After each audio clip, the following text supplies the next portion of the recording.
Hello,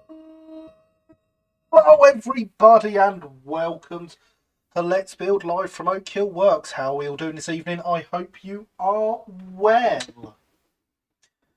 We are back at Park Quarry, which through the week has had the majority of its track painted. Not all of it, and by through the week I mean like last night as I was watching a film, because I am super efficient and professional like that, as you all know by now. I have left a little bit because, the whole point of doing a little bit of everything on camera. So we have here, you can see the difference between painted and unpainted track. It really does make a difference. One of those bits looks like a toy, one not quite so much. It is painted with Rail Match Sleeper Grime and Humbrol number 186 for the rails, because this may come as a surprise. The sleeper grime's on the sleepers. Shocker, I know. So yes, that is the first part of the scenic work, I suppose. Thank you, Streamlabs. Streamlabs has made my chat go invisible, so you can all say whatever you want now. I literally cannot see it. Showing plebs like me how to do modelling.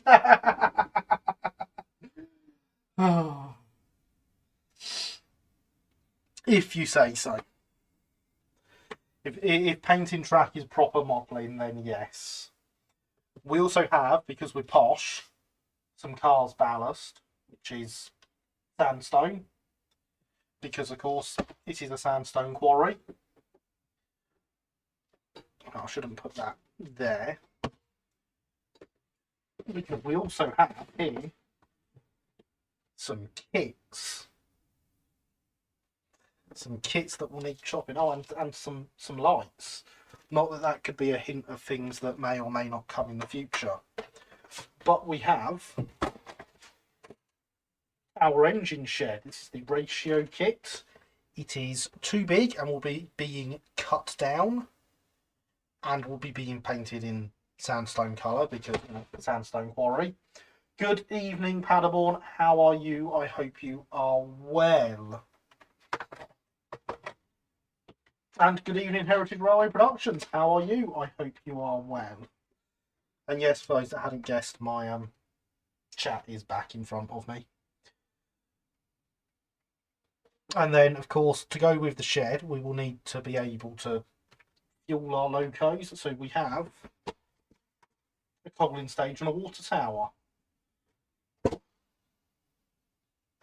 So we will hopefully get to at least plan out that section of the layout and get some building done. No clapboard, I'm switching off now. I knew you'd be disappointed, but I was placing an order with Pico at the shop. How could I not get all this stuff as well? Well, thank you. Hope you are as well. I am indeed, thank you. I even got some wooden planks for putting as the shed floor. So yes, the first thing we need to do, really, is paint these last few sleepers that I never did yesterday. Remember, I didn't do them on purpose.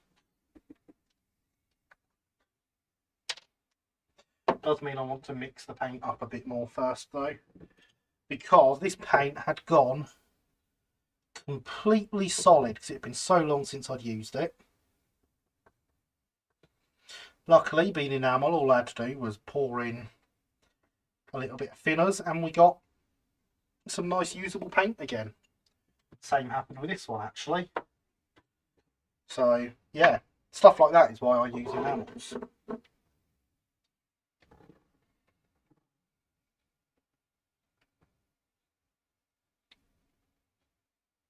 So yeah, you get the you get to watch me paint some sleepers. Aren't you all very lucky? I hope you feel extremely blessed.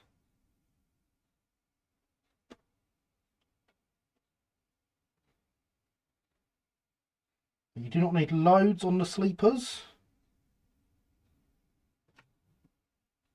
You want a nice thin coat, and then you get some definition of the wood grain that is in them showing up quite nicely once it has dried.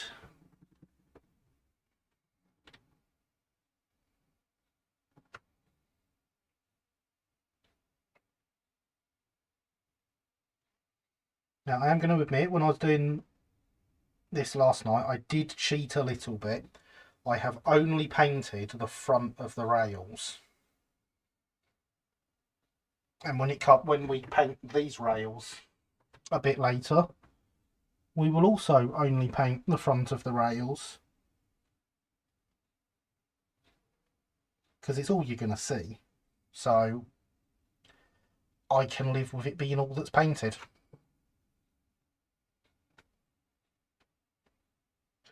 Others wouldn't. They have, you know, standards. But for me, it'll do.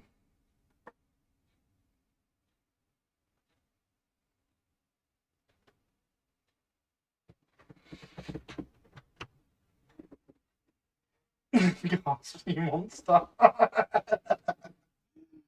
I know, right?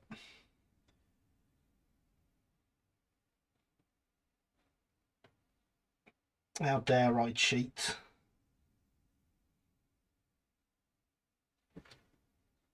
Now, when I'm painting the rails, I always do the sleepers first and then the rails after. As I'm doing the rails, I will catch the chairs and so get the chairs rusty, and you'll get the occasional bit where I run some down onto the sleepers. Now, if you look at things where there is rust, you will see that rust runs in water, in the rain. So what you get is essentially an effect where the rust has run off the sleepers and has run off the rails and weathered onto the sleepers. So it looks perfectly all right.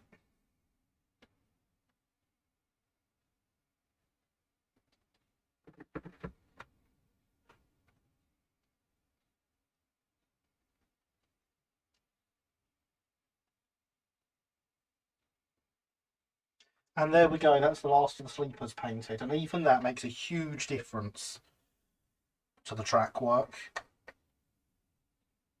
So much better than Pico's black plastic. It'd be even better once the side of the rails are painted. I once had someone try to buy some rust paint, and you know, I was explaining to them how you do it, and doing the sides and how you don't paint the top, because A, the tops are not rusty on a real railway that's being used, because the wheels running over it prevents it rusting, and B, you kill the electrical pickup to the models. At which point he put the paint down and said, well, I only wanted it to do the top of the rails, and walked off. You don't need to paint the top of the rails.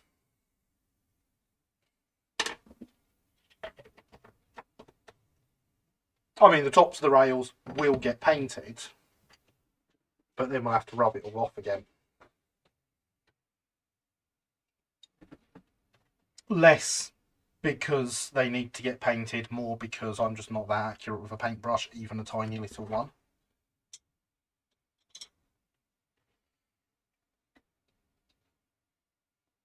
Camera straight-ish. So yeah, that is the first bit of the scenic work. Well, hey, aren't we doing well? So yeah, so the main focus of this evening will actually be over here. Despite the fact I cannot move the layout over any further to get you good views of it. So that's that really. So this siding is where our loco shed, coal tower, coal stage and water tower want to go. And you will notice it is not a very long siding for those things. And if I open the box to the shed and get out the bits I've been playing with already, you'll notice that this shed really does take up almost all of that siding. Now, we're getting the effect we want here, because the whole reason we decided to have an actual engine shed was so that we could hide the fiddle yard exit. I think you'll agree, even with just that bit of wall there, the fiddle yard exit is rather well hidden. Then once we've got a roof on and other such things, it'll be even better.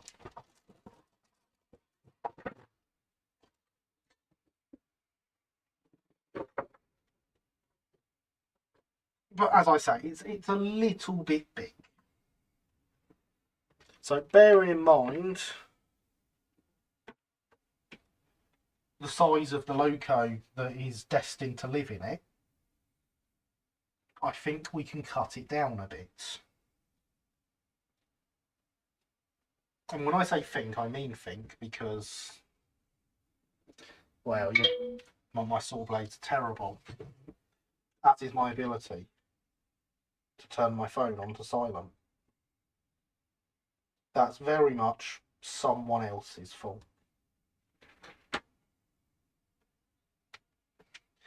This kind of thing before, have I now?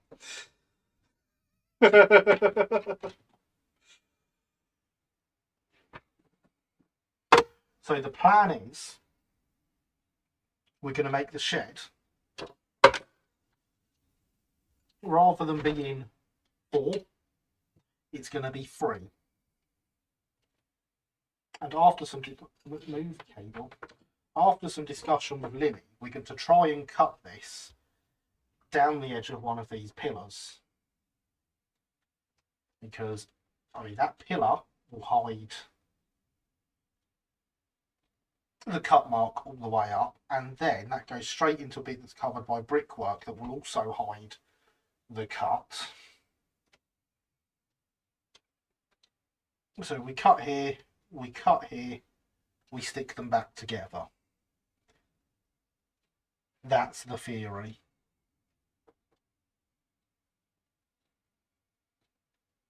I'm actually now noticing something we didn't notice the other night discussing this, and that is that this middle pillar is thicker than these two. So I probably actually want to cut here and remove this big thick pillar, because symmetry and such forth. If you can do it with a coach, you can do it with a shed. That's what I'm hoping, yes. And look, there is the bot reminding you to smash the like button and subscribe and all that wonderful YouTubey goodness if you haven't done so already. Yes, how strange indeed.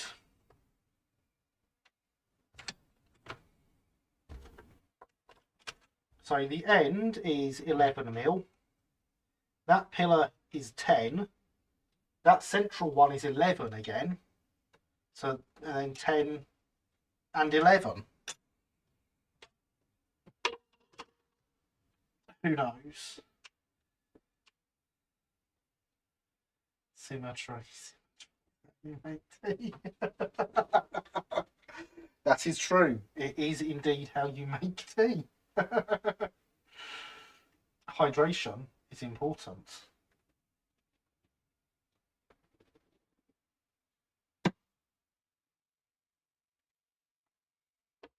So yes, my theory is, once we have cut this down to 3, we can place the shed right back and it will end not much further forward than there. The loco will fit in it and we'll have lots of space for the coal stage and the water tower, which we will also most likely be cutting down because it's a rather large water tower for a yard of this size with a single little tank engine. Oh dear. You're all terrible.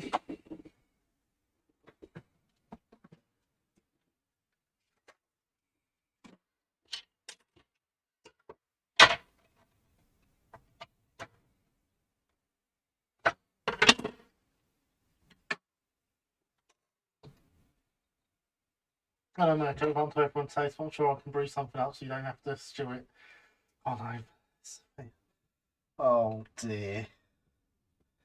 Oh dear, oh dear. Well, it is pun day today. You're all terrible humans. But yes, it is indeed pun day. But to be fair, every day is pun day at Oak Hill. Yeah, that's what I was going with the old dear Linny. Thank you for getting that.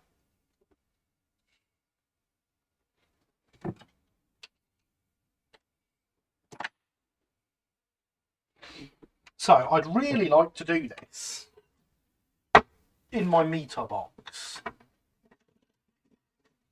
But it just ain't going to fit in a way that's going to actually let me cut this accurately. And I'll probably end up messing up more because of it, so I'm not going to.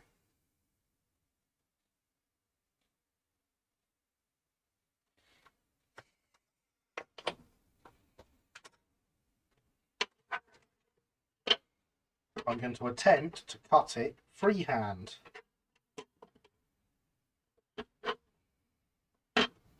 Which is going to be great fun for everyone to watch. And you can all see me mess up, and then you can see me have to go to Pico begging them to send me out a new kit next week.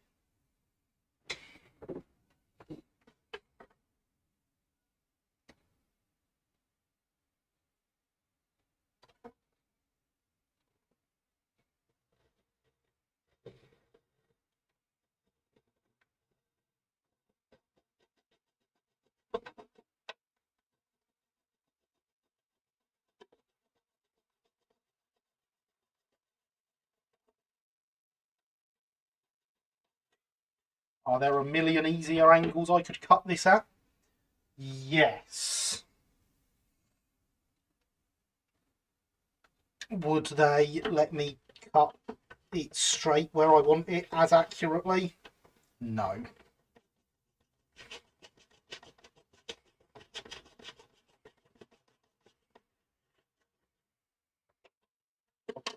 Am I ignoring all your puns in the chat now? Yes. Does that mean I don't appreciate them? Again, no.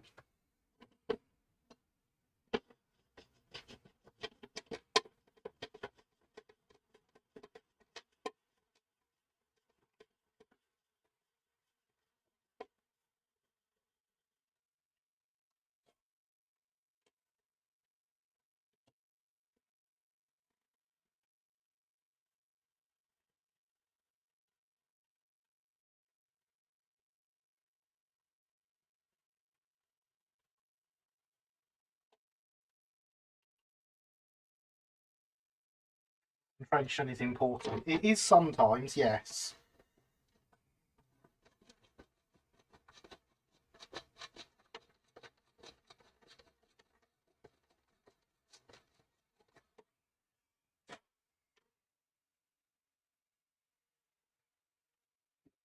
It was finished so I can actually watch the stream rather than having it muted. Why?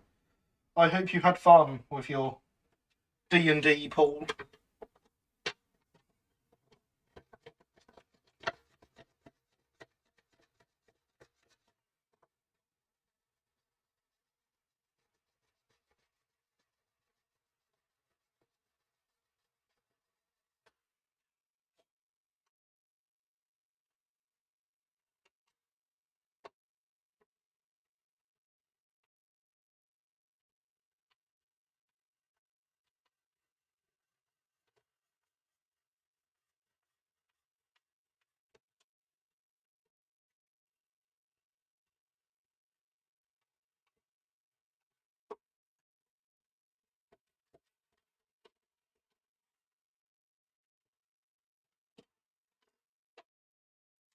And there we go.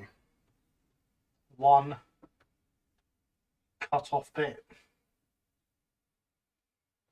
Did have fun. It was organised chaos. Excellent. The best type of chaos.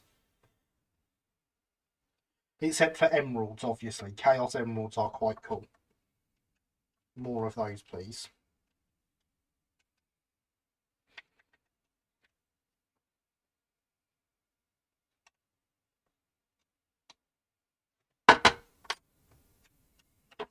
So now we just need to do the same on this piece and we can stick it back together. And have our much shorter shell. And I didn't even damage the baseboard too much.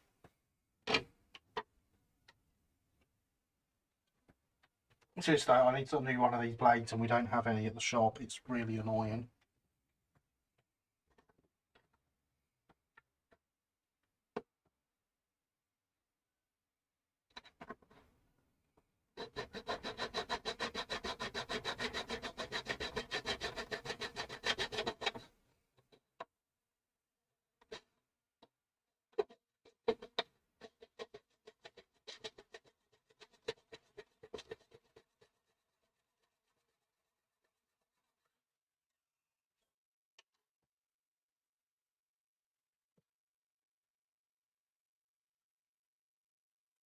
Javier turns up later. We must remember to tell him that he missed out on some meat cleavery goodness.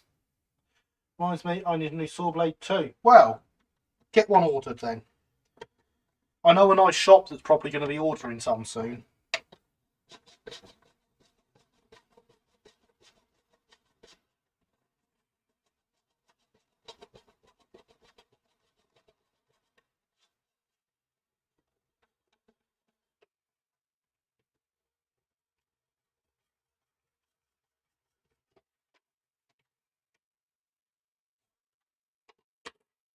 Also going to have a nice new website soon. I pressed the magic button for the new website yesterday.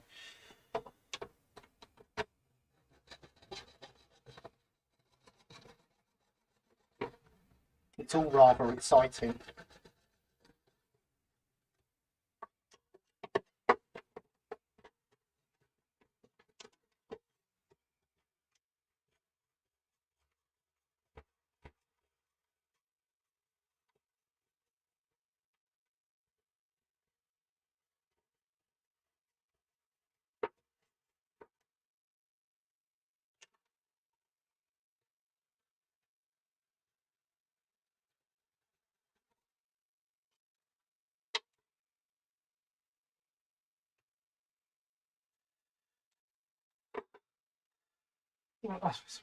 St. Gary's taking care to make the shed symmetrical. That would have bothered me.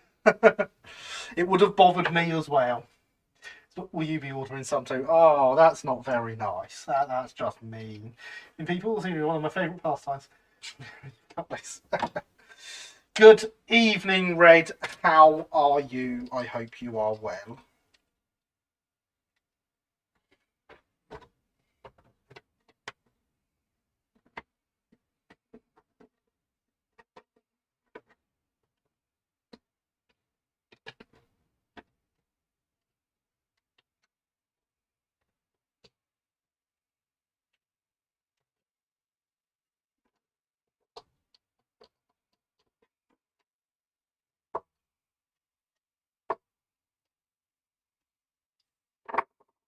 Okay, symmetrical is important. Indeed it is. And look, there is our shortened shed side.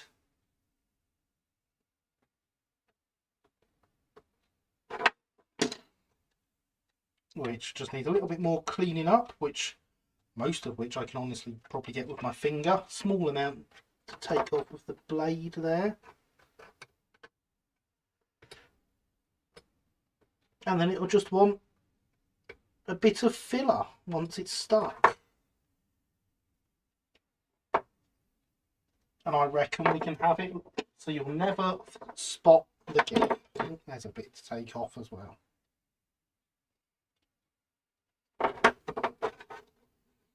You are fine. Excellent. A very long time. I've tried to get my interest in pain. No success yet. Oh, no, see. It's always awkward getting children to come and be involved in your interests, isn't it? But yeah, there we go. I'm happy with that. Where's the glue? I had it earlier.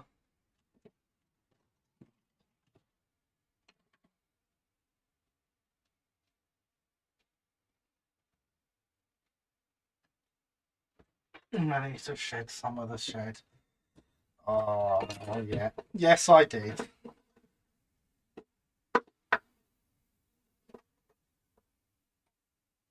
I would use the plastic weld, but, well, I can't find it.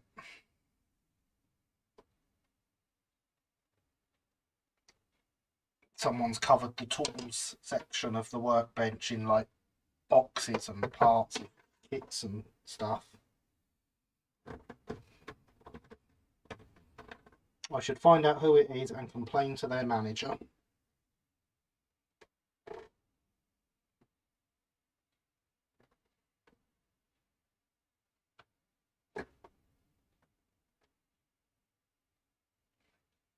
There we go, look, it even stands up on its own. Caution, you who will melt polystyrene over the long term and cause warping. Well, it's a good job I'm using poly cement then, isn't it? And not Yoo-hoo. Discovered this when I used it for building my platforms. I do remember that, yes. Aha. Good thing that it did look like Yoo-hoo. Yeah, no, I avoid Yoo-hoo on things like this. Yoo-hoo is good for sticking, say, paper to wood.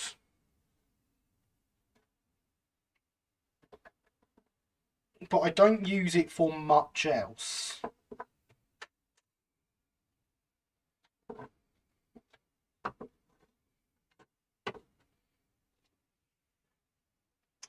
I enjoy prehistoric creatures, dinosaur centered game my jam.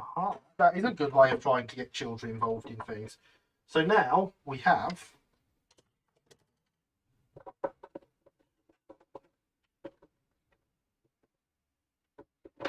a much shorter engine shed.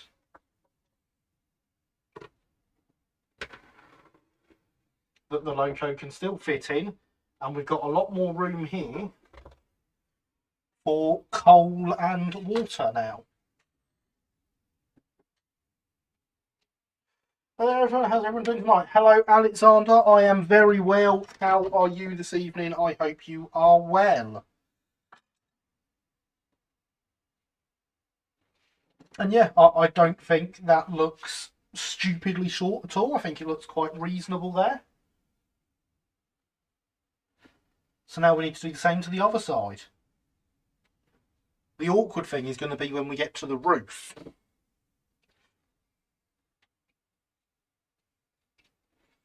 Because it's a clerestory shed.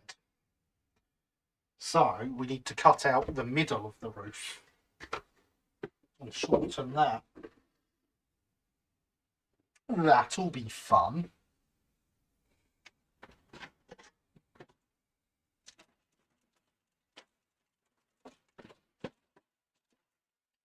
In fact, look, there it is.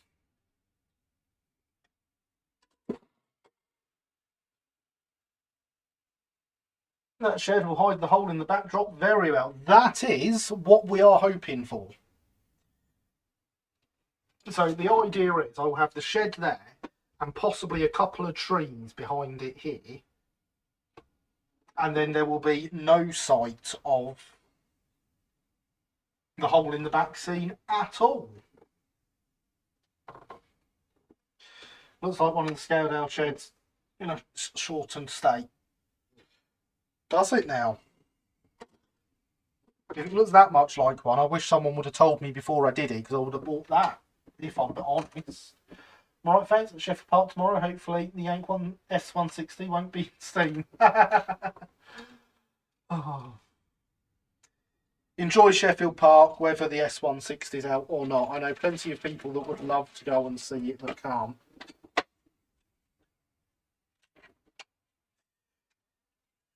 It's easier to cut out the middle of carriage roofs. Yeah, it is, isn't it? Some of us have done plenty of carriage conversions recently.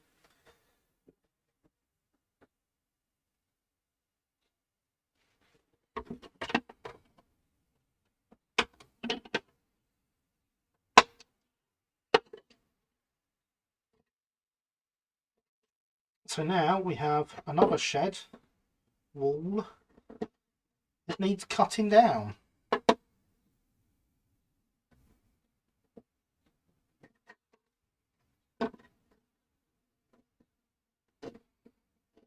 Once we've got a footprint to the shed, we can get a floor on as well.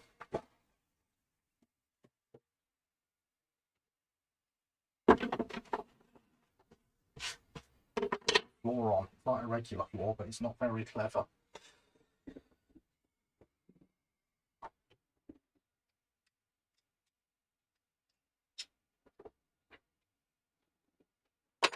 But yeah, I am not against the idea of cheating by using regular buildings, regular ready to place buildings, as you will all see on Oak Hill 2 when it comes to life, because, well, Oak Hill 2 is very much getting a ready to place station building. Quite specifically, it's getting the Backman Sheffield Park building, which I have sat in the other room. It's very nice. Hydration is important.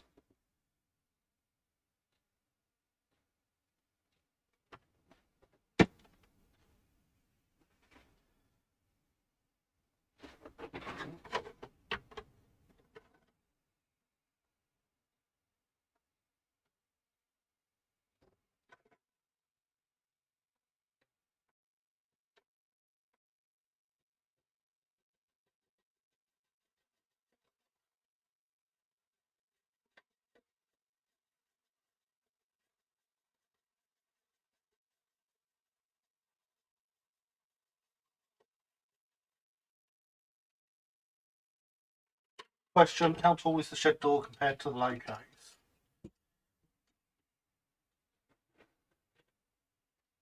Quite. Would be the answer to that. I cannot get the camera down any lower.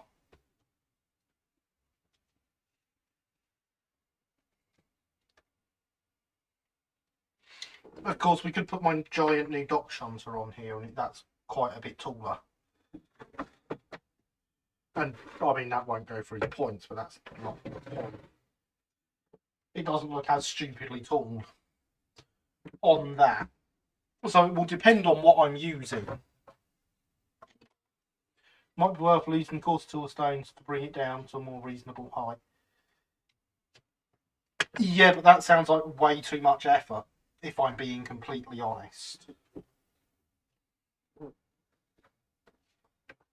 I completely get where you're coming from. It's quite a tall shed.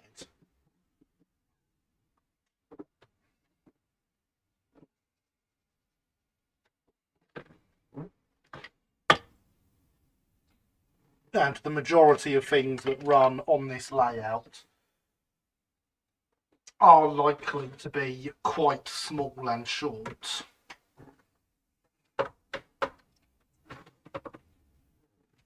Even the actual diesels.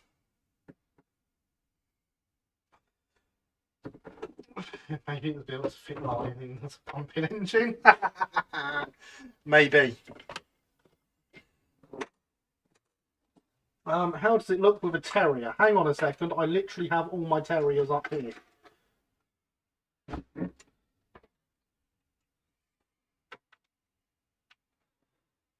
Looks quite tall compared to a terrier, but so do most things. Ants, for example.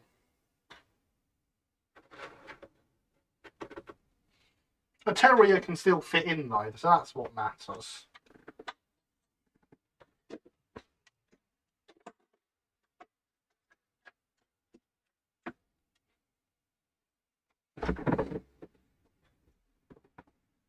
Think it looks good? No worse than my number 3 looks in its shed. Fair enough. There we go. Vote for confidence from Red.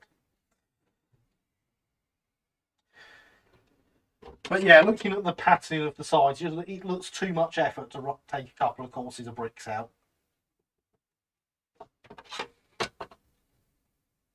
I'd have to lose one from down here, one from up here, I think, and just effort. I think losing both from down here would be a bit much. I could be wrong, but, you know.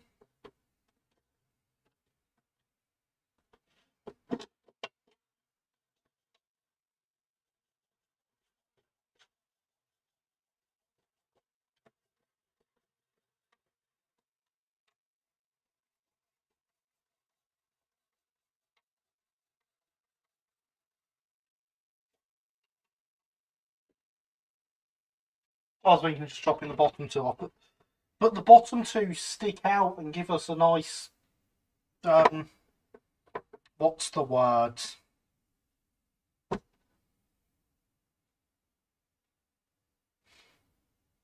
I genuinely cannot think of the word that I wanted.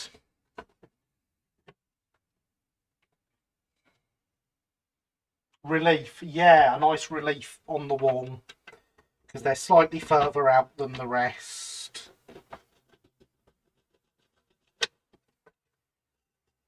And it stops it being too flat.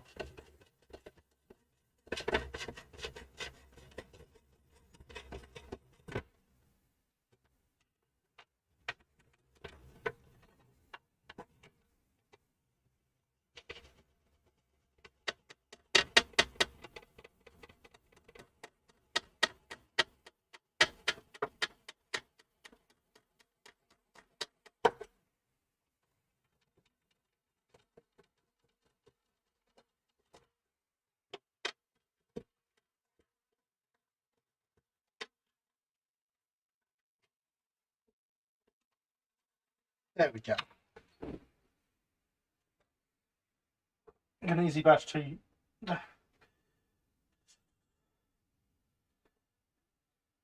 I'm looking for a 2-road engine shed, so I'm expanding from a 1-road shed. I mean, there's plenty of various kits out there. It depends on what you're after in looks. There's the Metcalf one, that's quite nice. You've always bashed 2 Dapple sheds if you could. In one of those sheds, so I could do 2. Meat cleaver. Yay! Javier did not miss all of the meat cleaver action. How are you this evening? I hope you are well. So we are in the process of cutting down the shed to fit, that we have lots of room for a coal stage and water tower. You're alright. Alright is good, all things considered, in your part of the world right now.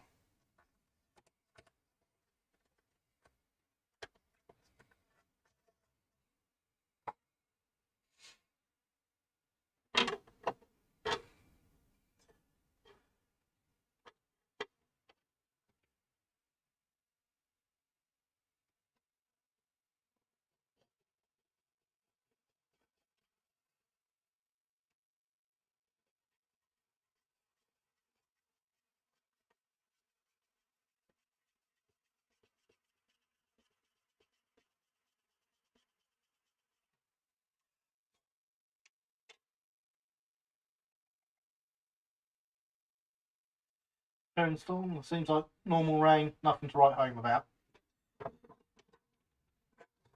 I approve of the storm seeming like normal rain. Hopefully it stays that way.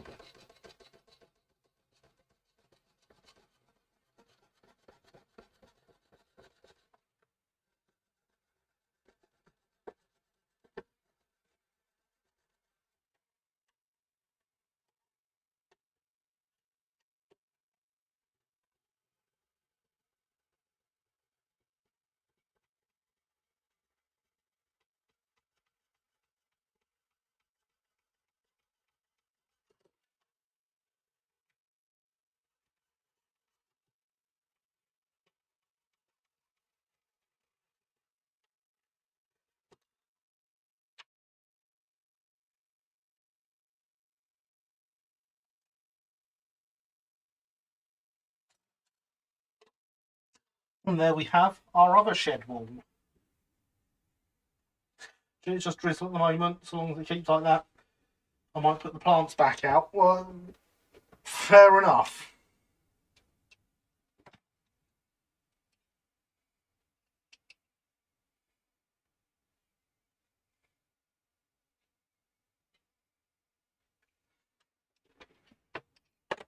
Oh yes, Wordsworth Model Railway is good. And I still don't know why YouTube blocks links. I thought about this the other day as I was clearing the links that are posted by the spam bots in the comments on my videos. Why does YouTube let spam bots post links on my video comments, but not let people post links in my live stream chat? Because the channel setting is to allow links to be posted.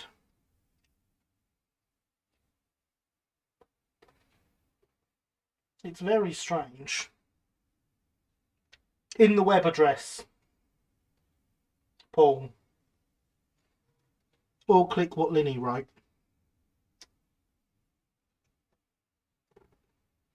But yeah, those Wordsworth Model Railway kits are great. And not just because they're free.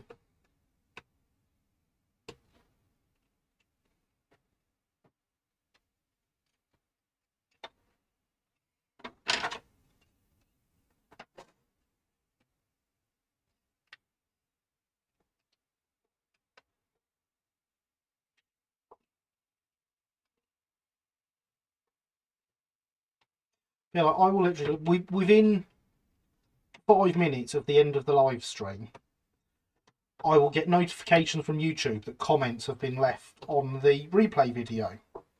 And they will be spam bots posting links. Every week, without fail.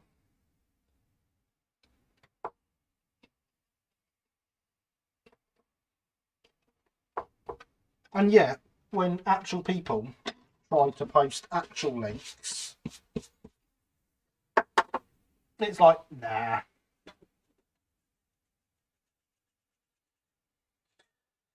The early ones are a bit basic, but you can see how he got better at it as he went along. He has a YouTube channel. Yes, he very much did, and he does. And some time ago, he did a few videos building one of his kits. And he named these videos Let's Build.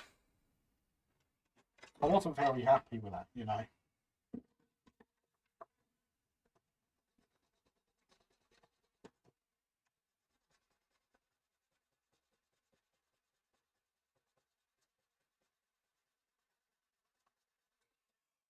I jest, of course, so it really didn't bother me. And as the bot says, hydration is important.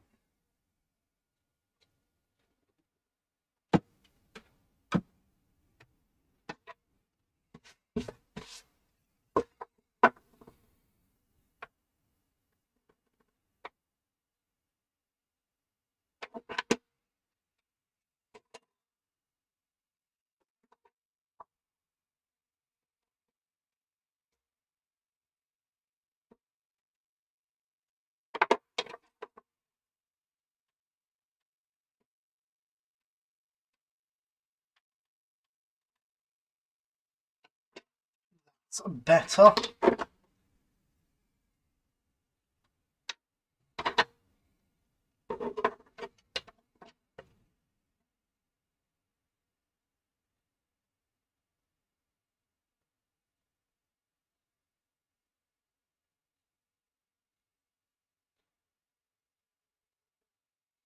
Bit of poly cement, not Yoo-hoo, don't use Yoo-hoo. It'll cause your plastic to warp. It's a terrible idea to use Yoo-hoo on stuff like this.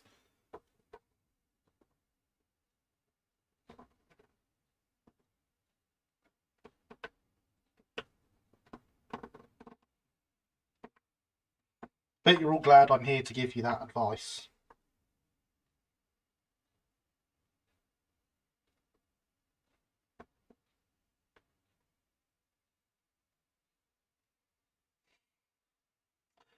Just heard that somewhere.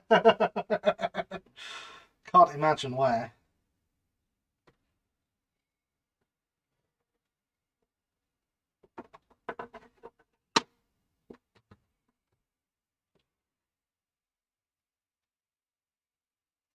but only the tiniest bit of filler we needed on 1 or 2 stones. Yes, it's not going to need much filler at all.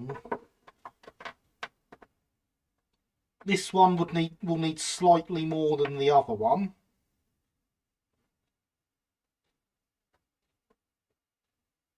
But in general, pretty good.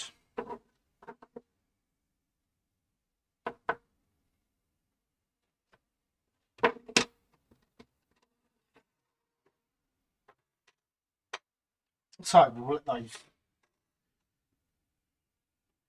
We even cut down the gap between the 2 stones on the top row. Well, one of them. There is actually. It's not quite on the top, but the one below that. Yes. Now we get our first one back, which is nice and solid. Now time to figure out what you're going to do with the roof. No, the roof can wait. We'll get the 4 walls together and then figure out the roof.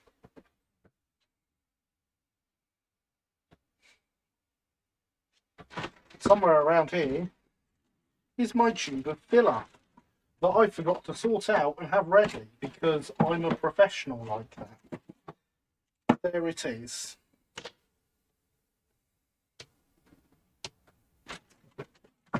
And somewhere else around here, no, it's fallen down behind. Awesome.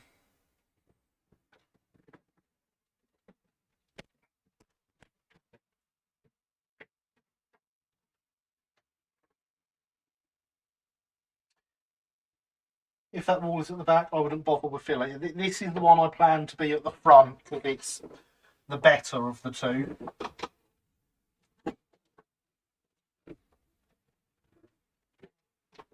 Oh, well, I've well and truly lost that, haven't I? Never mind, it needed replacing.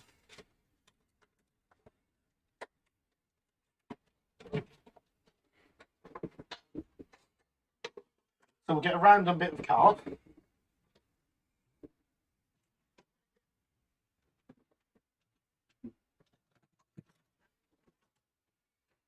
And a big flat screwdriver because I still haven't given in and bought the spreader we have at work.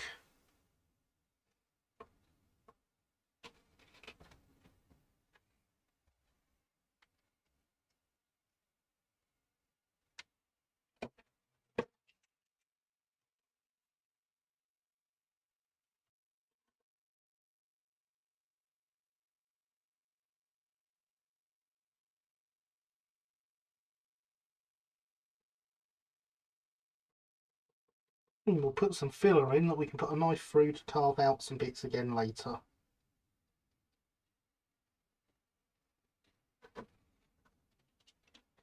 Because we're good like that.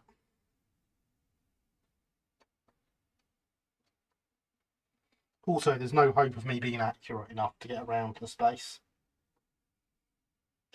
Professional forgetter, there's a job title that I haven't heard of before. Ah, are you sure about that? You might have heard of it before and you've just forgotten.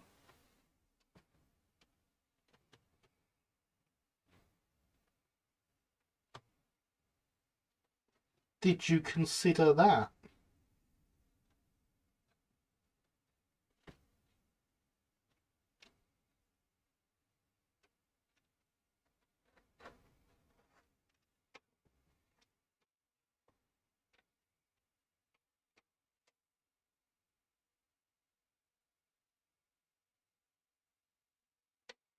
There we go. There will be much recarving of brickwork later.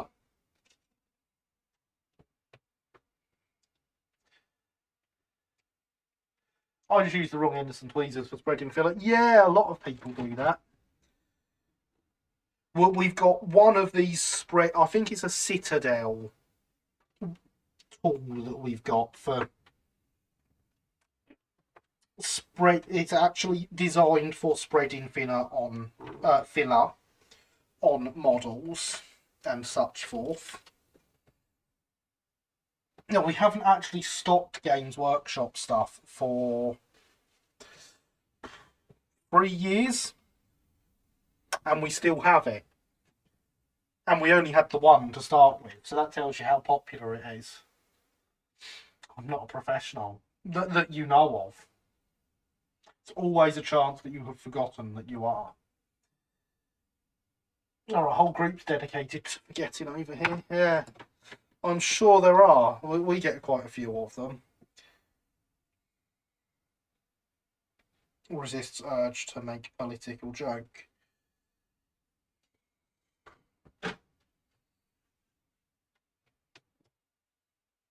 But yeah, my plan for the roof is we get the four sides together and then work the roof out with the four sides together. We're going to put this over here now and let that filler dry.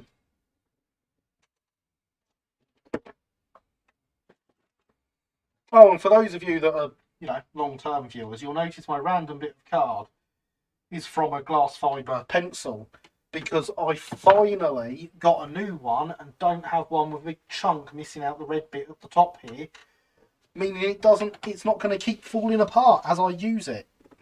Aren't you all proud of me?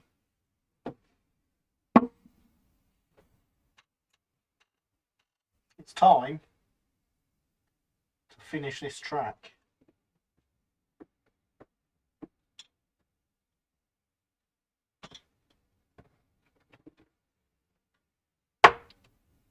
Umbro enamel 186. Yay for new tools, exactly. It's great what working in a model shop does to my having of tools, unless they're saws.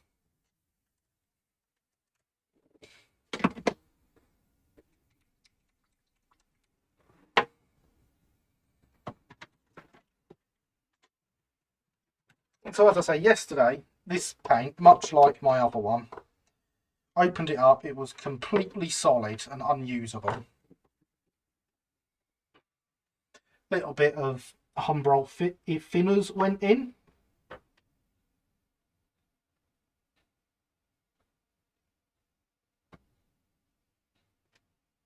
And we have a perfectly good paint for painting the rails.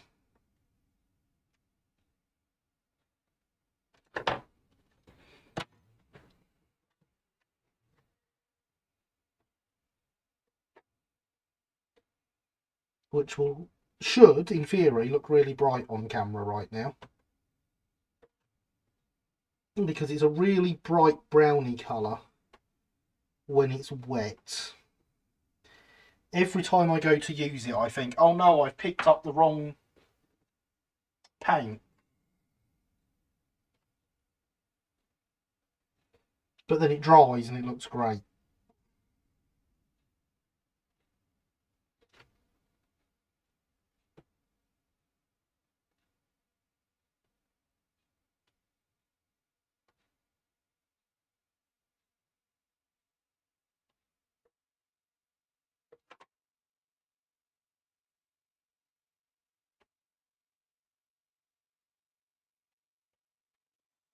Not having a fresh blade is obviously a very sore subject. Oh dear. Oh dear. Oh yeah, that looks bright enough on my screen that I can tell the difference between it and the dried paint. So that will, when it dries, be the same colour as the rest of it.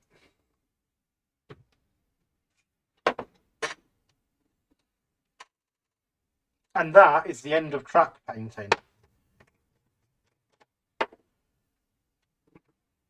All it needs now is, once it's dry, to have the track rubber put over it, clean the top of the rails. So they've been painted, but not on purpose. Just because I'm no good.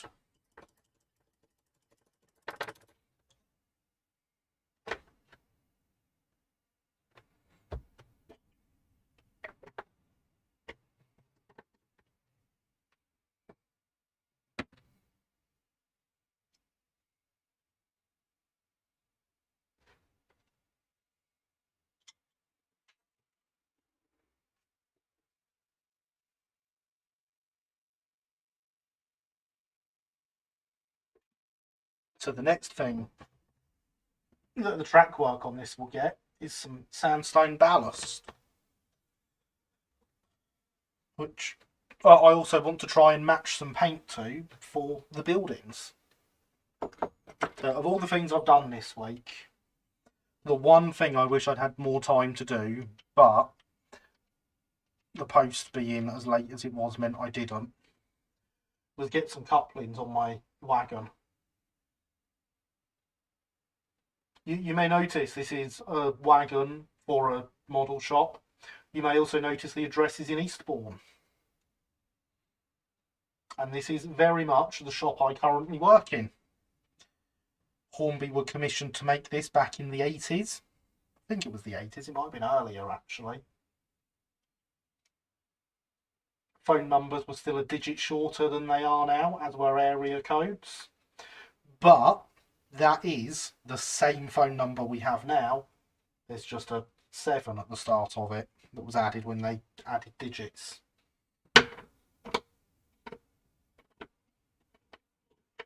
So it's all ready to accept the couplings. I just didn't have any until they arrived yesterday whilst I was out and busy. Apologise if you said to Paul Gary, what is the overall plan here scenery wise? It's some transfer sidings at a quarry. You do way too much thinking I have a plan. I appreciate you thinking I have a plan, but I don't. The plan is to get you lot to decide how it looks. Lots of feedback.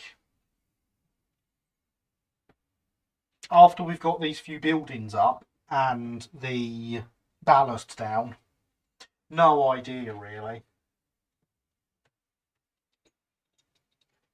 I will probably go for grass in this corner and possibly along the back of this siding a bit to blend into the back scene.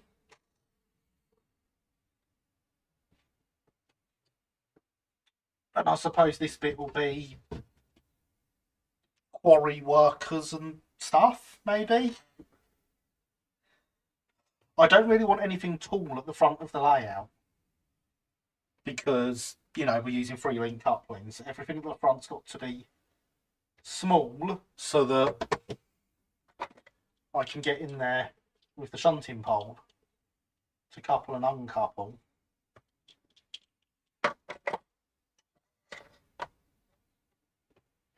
But beyond that, there's not really much of a plan.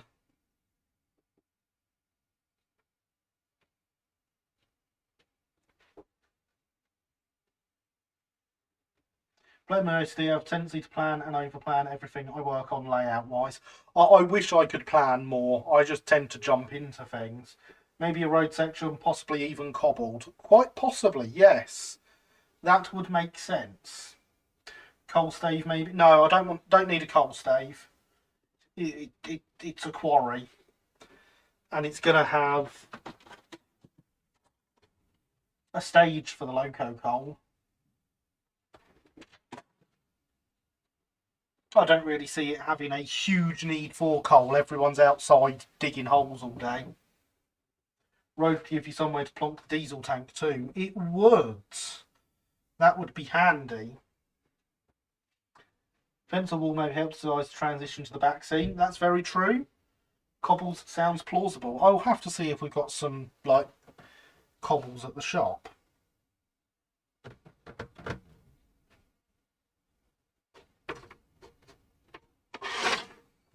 That filler goes off so quickly, it's great. Raised area with finished stone products like blocks. No, definitely not. Now you're talking of stuff that's getting in the way of the couplings.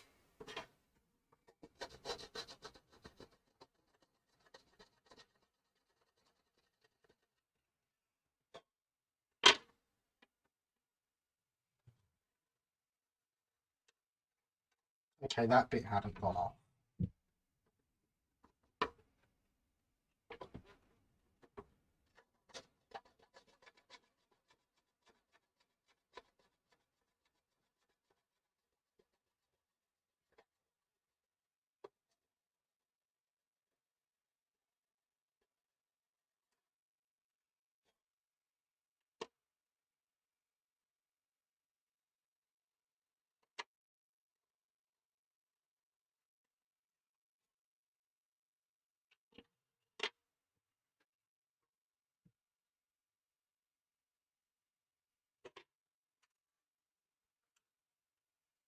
What type of quarry? Is it masonry stone, like maybe a small sandstone? It is indeed sandstone.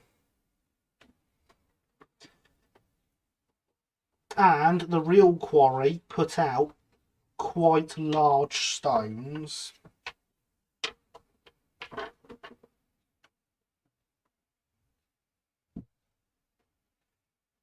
If you go to Google and you look up Fordcombe Church, which is Fordcombe,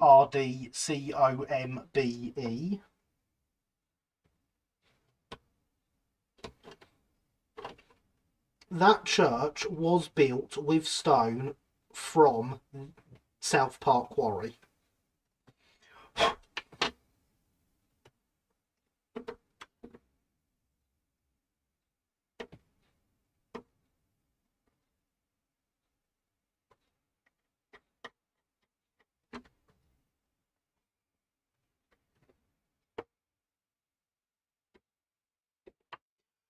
So you can very much see the actual finished product that came out of here.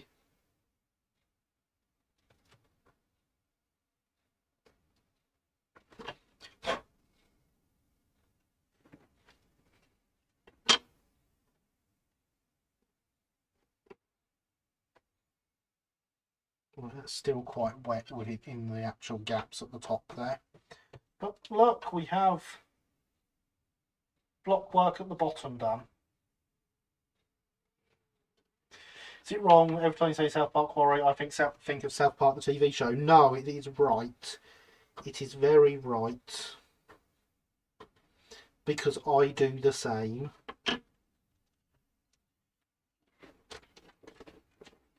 But that was the actual name of this quarry when it existed.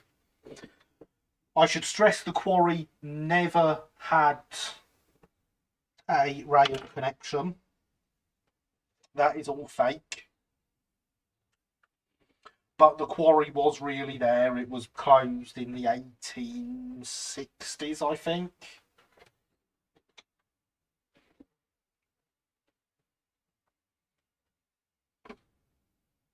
And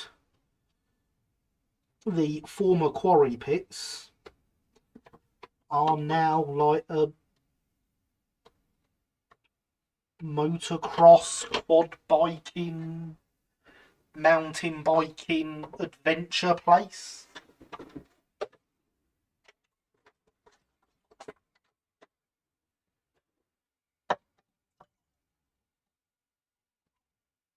Which, I mean, it sounds like a great use for them, but having a railway sounds like a better use, if you ask me.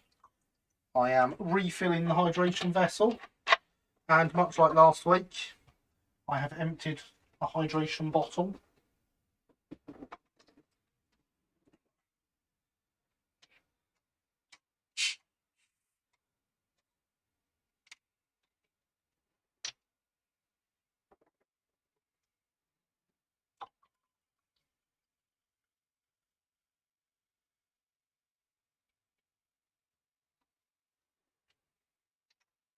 At least it isn't a housing estate now. Very true.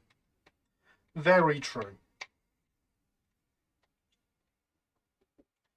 It's still quite in the middle of nowhere. A car park, well, yes.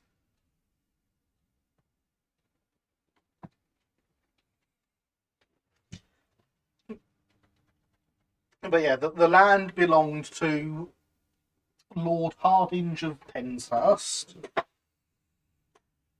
who was the Governor General of India. And the quarry pits were within sight of his manor house. So when he returned from India, he closed the quarry, because who wants a massive quarry in their back garden, especially if you've just returned from being Governor General of India and probably don't need the money.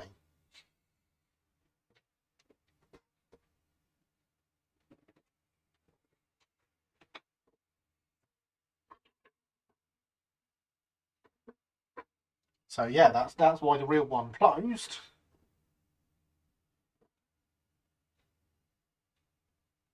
But in my reality, it didn't. Our local quarry is now a literal scrap heap. Sounds like, I mean, it's not a housing estate, so there's that. There we go, it's a nice little shed. It is really tall, isn't it?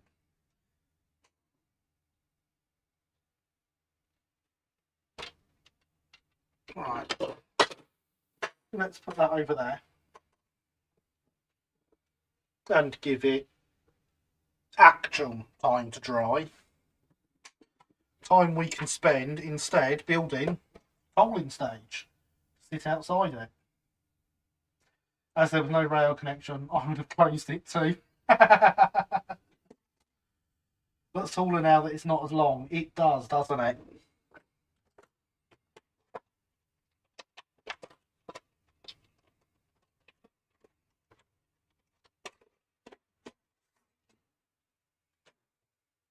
I really like this kit. I must have built it 5 or 6 times by now.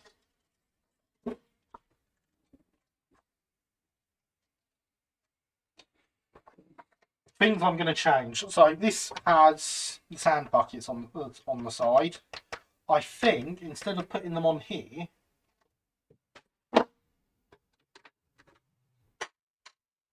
I'm going to put them on the front of the shed.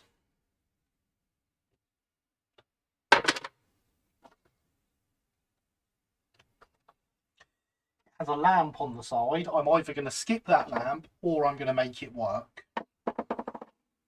Currently undecided. Quarry near my mum's is a landfill. Boo.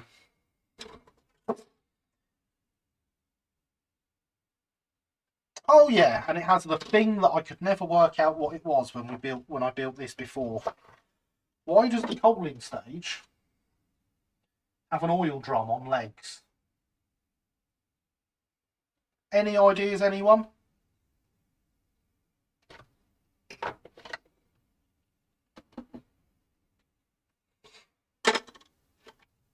Oh, and we'll be doing away with the coal load and replacing it with something that looks a bit more like coal. I like to call it coal.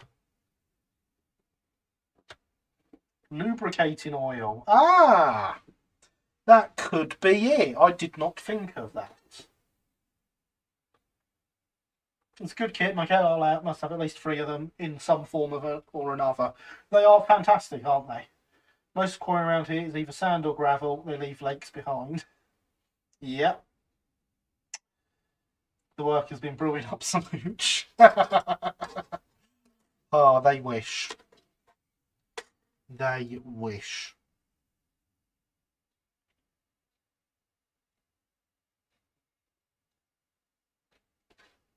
I'm not sure what these bits are for either. Never mind. We don't want this base. We won't be using it. Or paraffin perhaps, or steam oil. You're telling me there's lots of things it could be.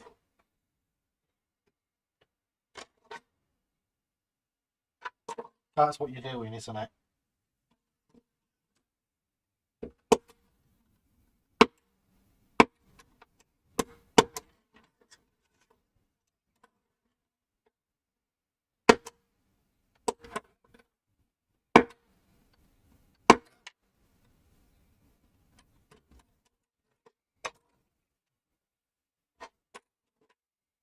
One base.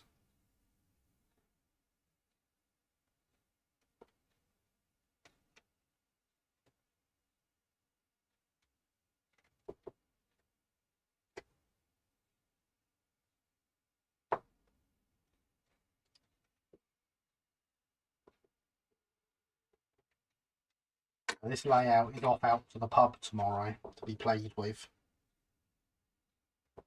So we can't do anything that won't be ready by tomorrow night, such as ballasting.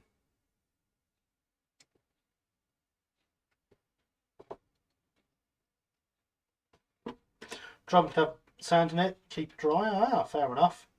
Well, found steel oil drums didn't come into use until the 1930s, I think. Yeah, I didn't actually intend on using it on here. I was just curious as to what it could be that would be included with a coaling stage. I can words, me.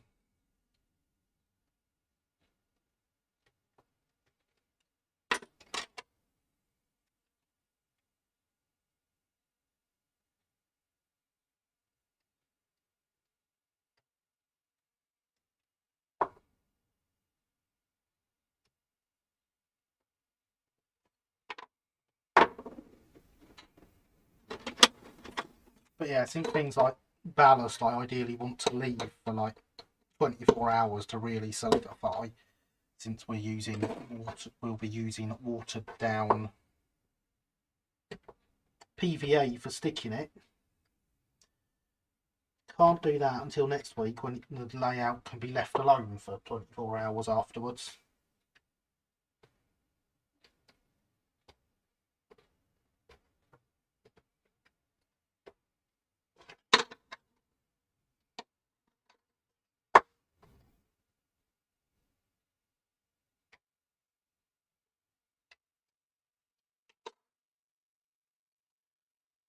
Which modelling ballast looks most like shingle?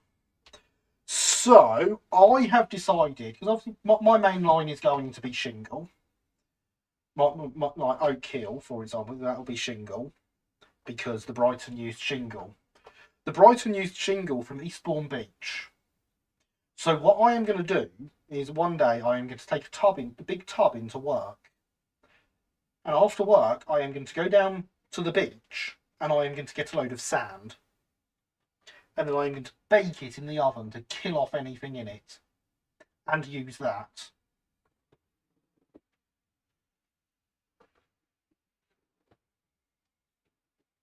So my advice, use sand. Hydration is important.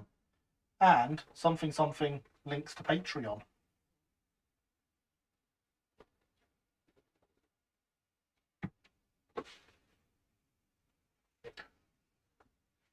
For South Eastern and Chatham, you want shingle from Dungeness.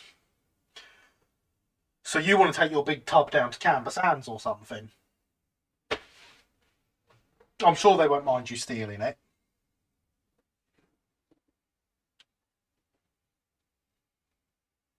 Now, you recently questioned why gunpowder vans were later used for beer. One of the reasons gunpowder vans metal was to prevent theft of the vans could be for the same reason. I mean, that is a good reason to do it. I was more questioning whether it was realistic that the beer van was a gunpowder van that had been modelled. But yeah, that's a good reason. More sand at Canberra than Eastbourne too. Well, yes, very true. But yeah, that is what I would do for a southeastern line, is I would go down to Canberra and steal the sand. It's also free, so there's that.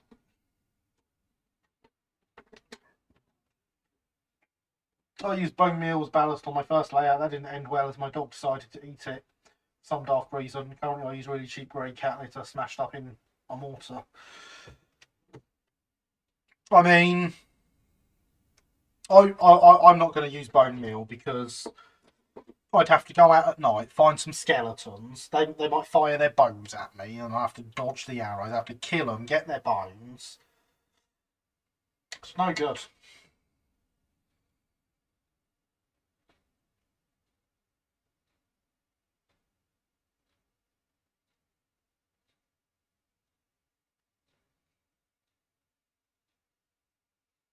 I'd much rather use sand. There we go, Ben got it.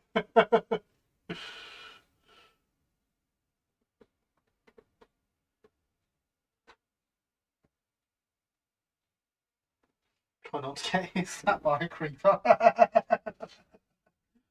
Make it in a composter as well. Oh, true, you can. Yes. That require making a composter. And I don't know the crafting recipe for those, so that idea's out the window.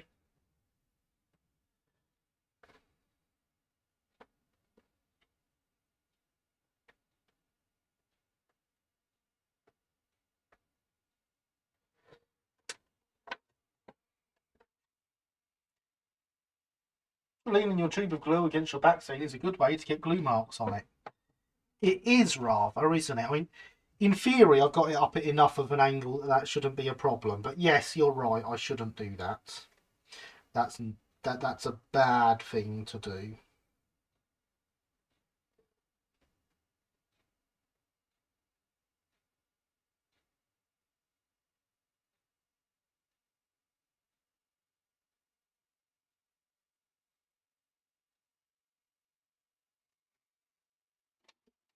I should lean it over there against a bit of cardboard.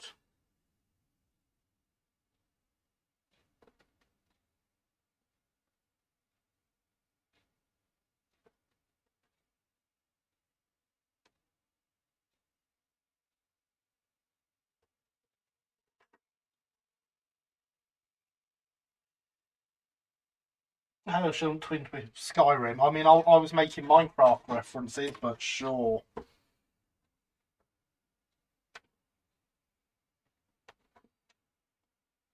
It's been a long time since I've played any Skyrim. Significantly more time than it's been since I played Minecraft.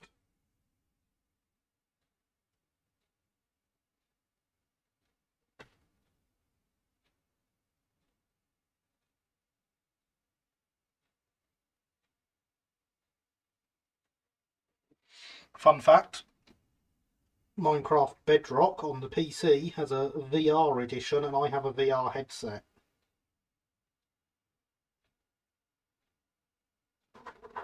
That's the way to play games.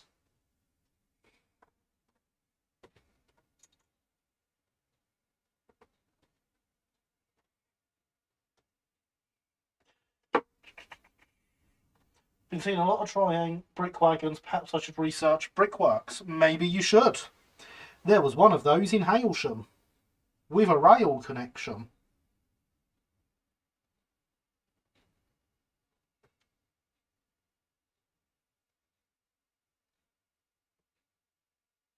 Right at the station. In fact, the brickwork siding is on my layout of Hailsham.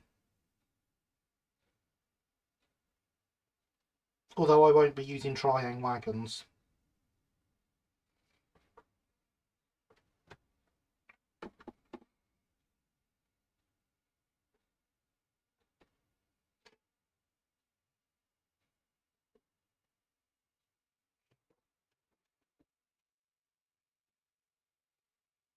I do quite like Minecraft. I occasionally play it when I'm bored. I approve of playing Minecraft when you're bored. I enjoy modded Minecraft. It depends on the mods, really. Playing Fallout New Vegas yesterday. So I don't want to upset you again, Sophia. I realise you're still quite traumatised by the lack of clapboard. But I've never played any Fallout games. Like, ever.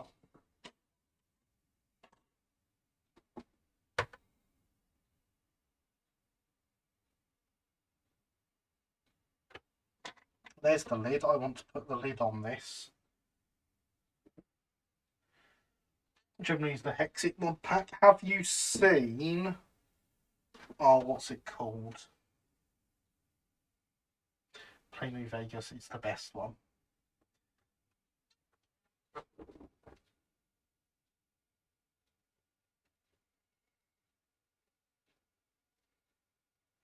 Here it is. Here's a mod pack that you'll like. Red. When CurseForge lets me in.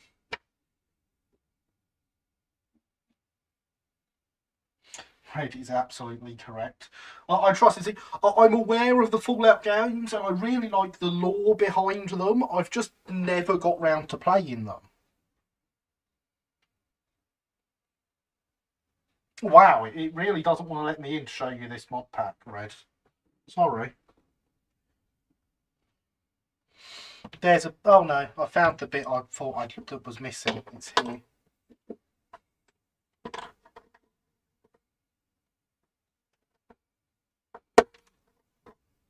I'll tell you why it doesn't want to let me in. My Wi-Fi in here is absolutely terrible. Let's turn that off, go onto the mobile data,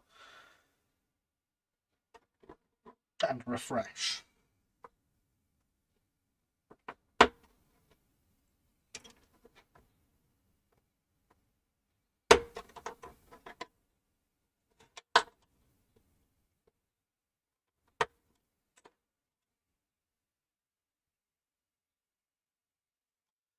Well, Skyrim, but set in post-apocalyptic, futuristic 1950s. Oh, this is what I've been up for. Just to upset you in return, I've never played Minecraft. How do people have never played Minecraft? I don't understand this concept. No, CurseForge just doesn't want to let me in.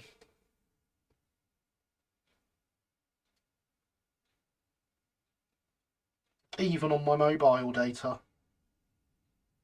Although I have got barely any signal as well. Maybe it's just anything on my phone on the internet out here is terrible.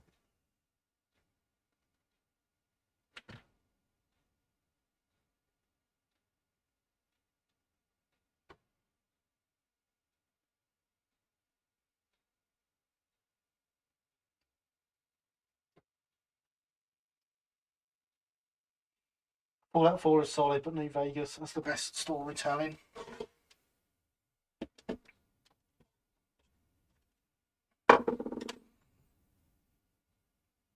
Fair enough. So, yeah. So I know you'll appreciate this, Red. So I'd like you to imagine something for a second. Imagine the second generation Pokemon games. Except it's all first person because it's Minecraft.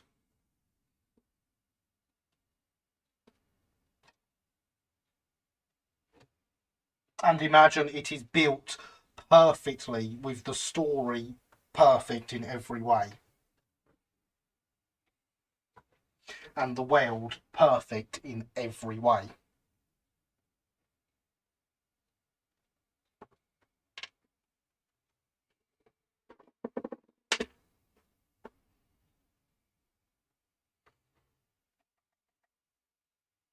I like Four's weapon modifying system. I like weapon modifying systems in games.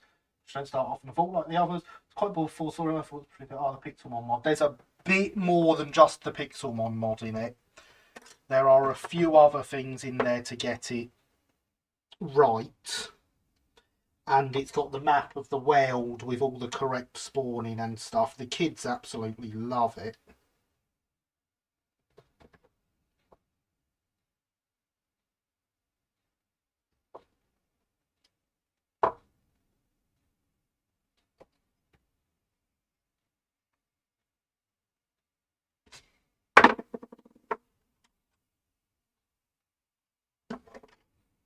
Like, well over a decade of work went into this guy's mod pack and map.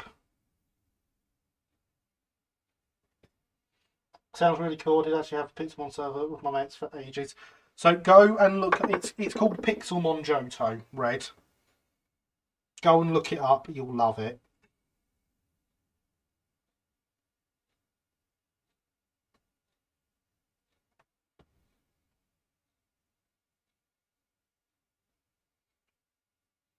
Maybe you'll even manage to get past the CurseForge DDoS protection screen.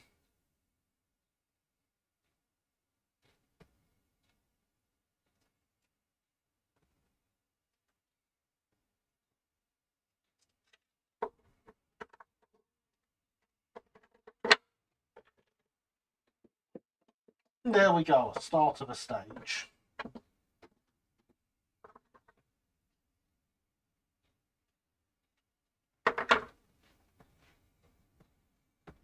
I mean, in reality, it's most of a stage. We put the wooden walls around, add the steps. That's about it, really.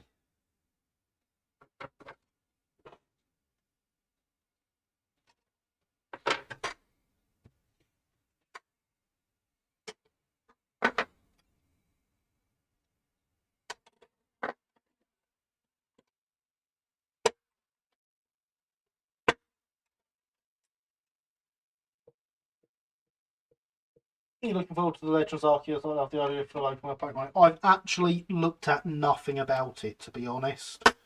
The kids are looking forward to it. That's all I know about it.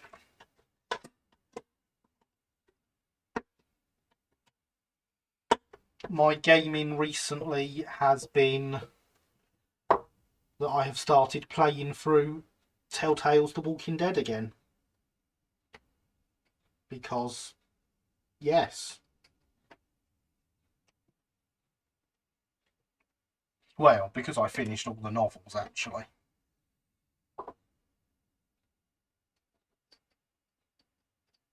And I'm reading the comics as the new releases, as the re-releases come out.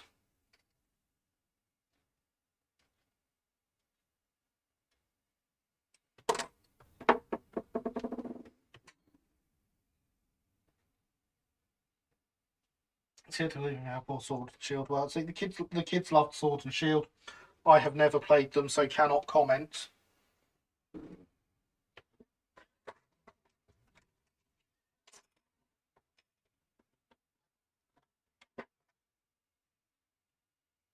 I love how they put a little flag on here to tell you these are the top.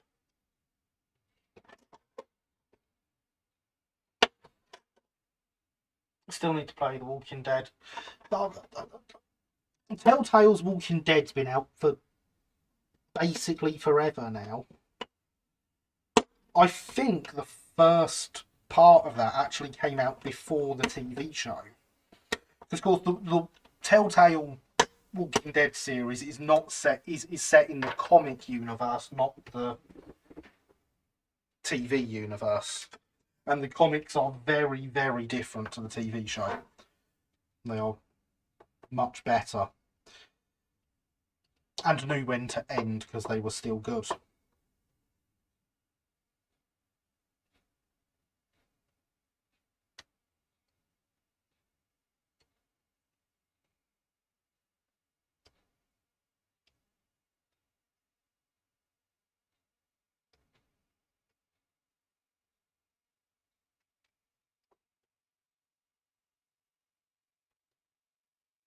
Don't mind Sword Shield, a lot of the ideas, a lot of the Pokemon designs, but I admit they weren't the most creative. Fair enough, I love Telltale's Batman games. So, The Walking Dead was the one that made them a famous studio, I suppose a famous studio, and all their games afterwards were based on the same style. And it shows. Hydration is important.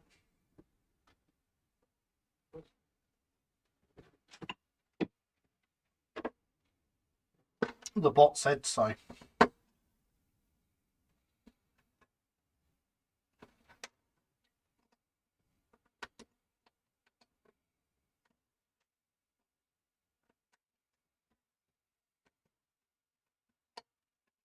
And it's great.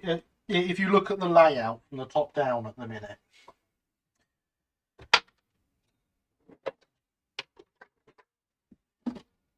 and you start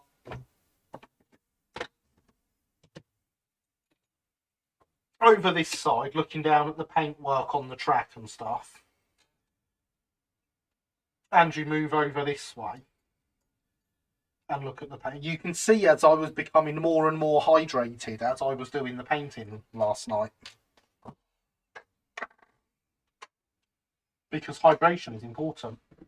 When the Pokemon real world game came out, the military police here were kept busy trying to keep the kids out of the impact area with unexploded shells from World War One and World War Two.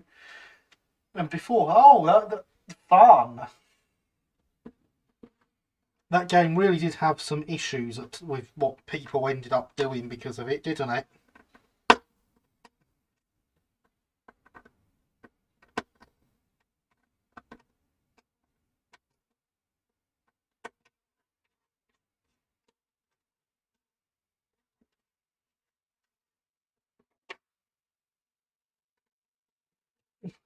It's important.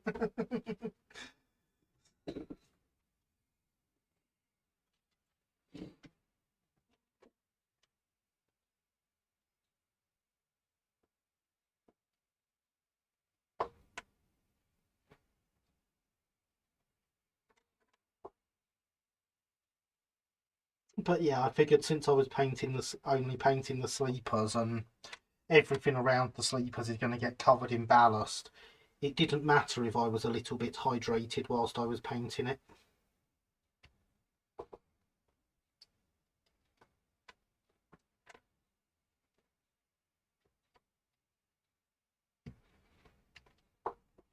And my sister bought me some cider for my birthday, so it'd be rude not to, really.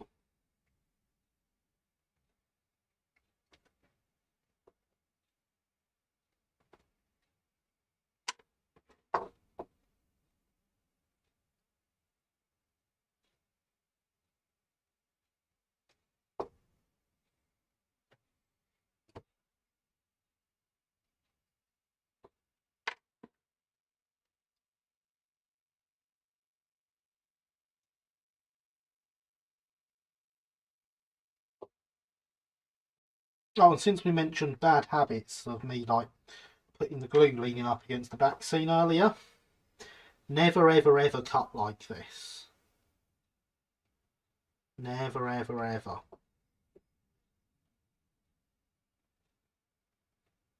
You will slice your finger off and it will hurt.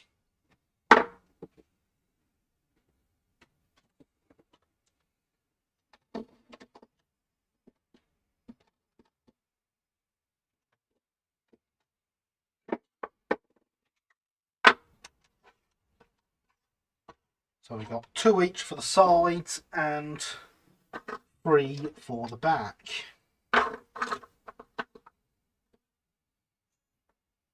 The back is full length, so we will start by removing this pip that we somehow missed before.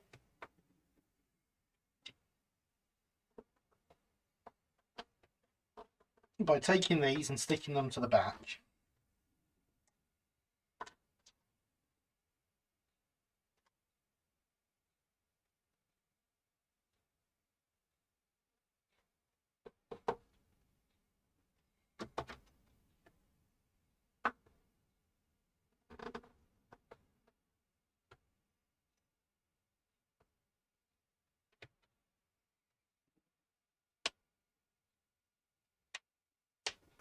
I like Pokemon Go. Good for you. No one is saying you can't.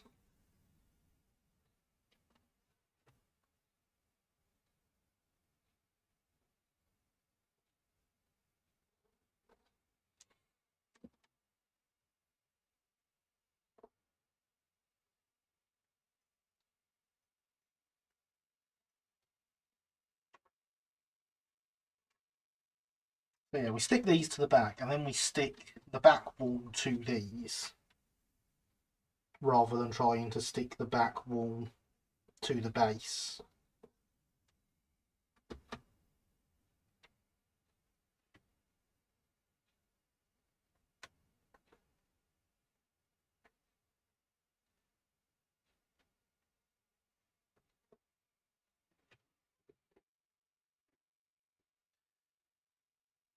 Never played Pokemon or watched The Walking Dead.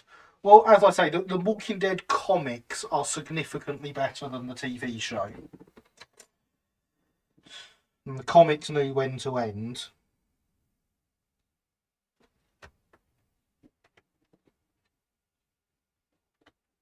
Be in the office tomorrow, first time on a Monday for ages. I'll say goodnight, sleep tight, and don't let the coronavirus bite. Good night, Paderborn, sleep well, don't work too hard.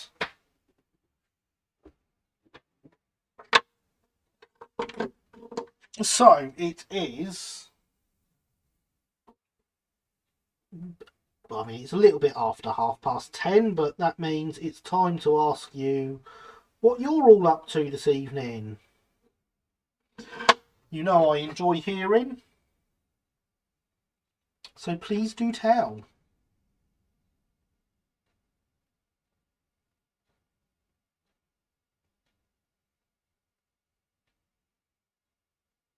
Always interesting to know what's going on in viewer land.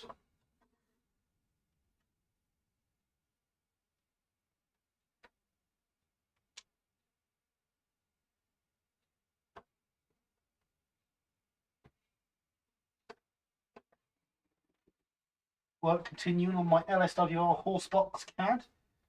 And some secret projects. Ooh. Secret projects are interesting. They're the ones we want to know more about.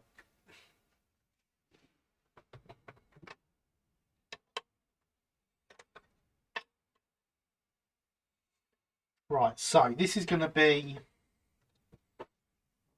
on this side.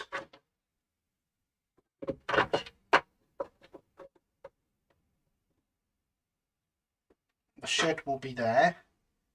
This will be here-ish. So the stairs want to go this side. Let's find out about them in due time. I should hope so too. Waiting for a brake coach body shell to finish printing. Excellent. I saw your start of the print. I'm looking forward to seeing how it comes out. Slow progress on the T-Class. I'm laughing at Facebook comments on Soundtrain's latest loco review. Oh dear. What's he reviewed and what's everyone saying? Go on. Entertain me. Finding some things that I had stored away from myself and then promptly. Don't we all do that?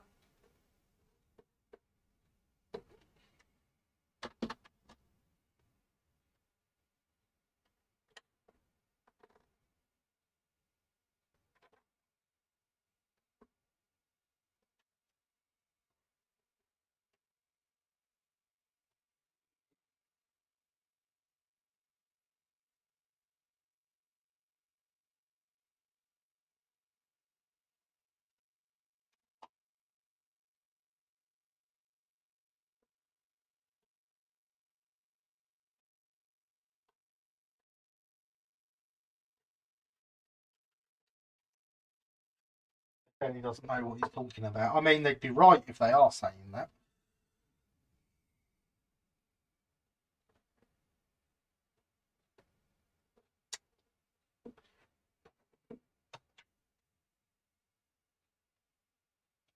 Probably run better if you weren't doing it on the carpet. Nice slippers. These are the sorts of comments we're getting.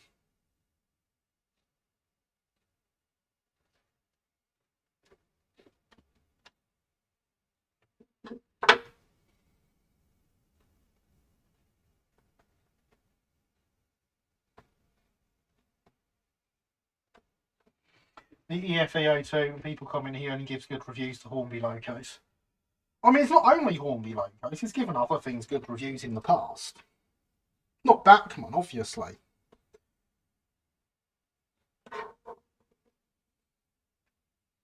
Has anyone pointed out to him that the EFEO2 isn't really Bachmann? And the whole point of the EFE range is Bachmann selling other people's stuff.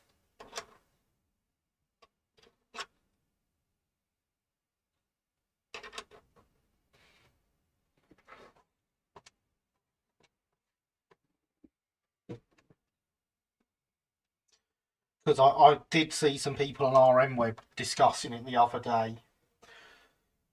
I said, oh yeah, I got the new EFEO2. It's a great model, much better tooling than the last one that was released. They've done a really good job tooling this. It's like, hang on a second, it's the same tooling.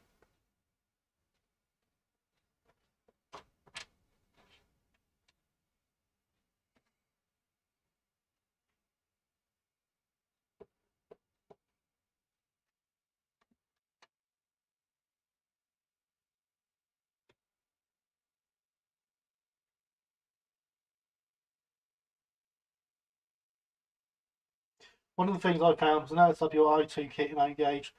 So my project for the fall is found again. Excellent. I've got a nice O gauge project for us to get on with sometime here, Andy. It's a little different to my usual stuff, though. Red will like it, definitely.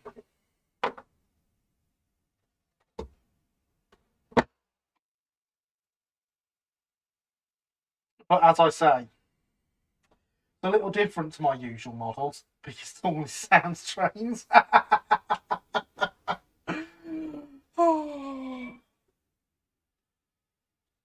He's still the only channel that comes up in the other people that watch your channel also watch.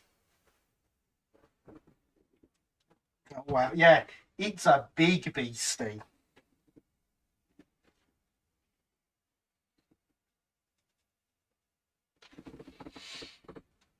And when I did work on this was before I started doing white metal soldering, so it's all super glued, which means it all needs to come apart and it's going to get soldered.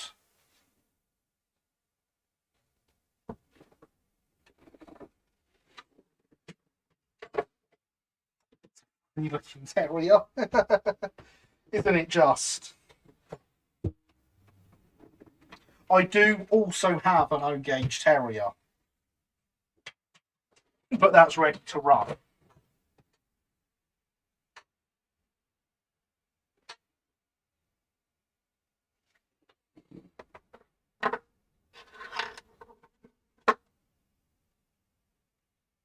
I think this will be the first time I've stayed for the whole stream. Well, hey, that would be fantastic if you manage the whole stream. We do still have an hour to go, though. So you never know. You might drop out yet.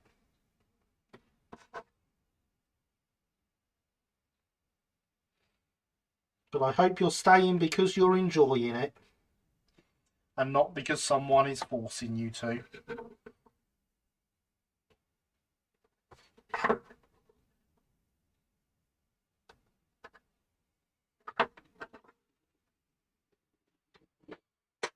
If you work on other kits and anything to go by that, it's going to be a very smart looking A4. Thank you, Red. I have everything for it.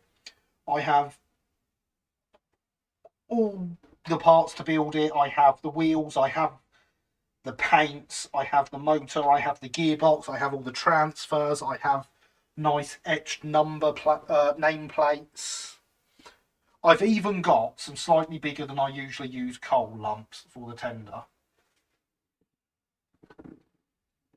Let's put that out the way a second and put the lid on this. And move these bits. Don't worry, that was nothing breaking. And then, just for Sophia,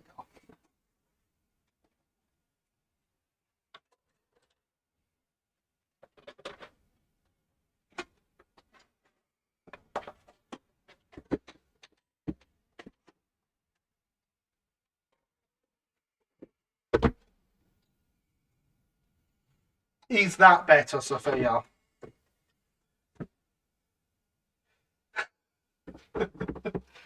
Going gas blue, ONL green or silver? Garter blue, the only proper colour for an A4.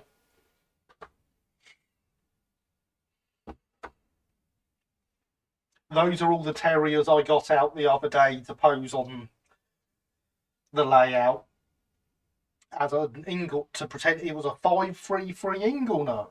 So 5, 3, 3.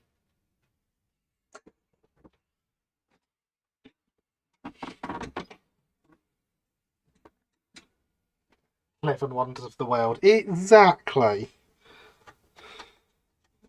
There's the hole. There it is.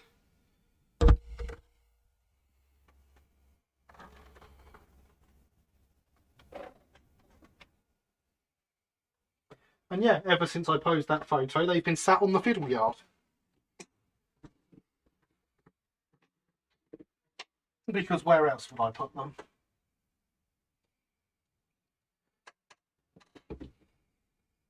Paint it LPG, you know you want to.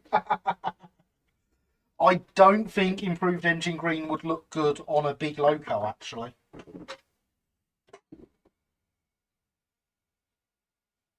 I think it would look kind of rubbish on a big loco.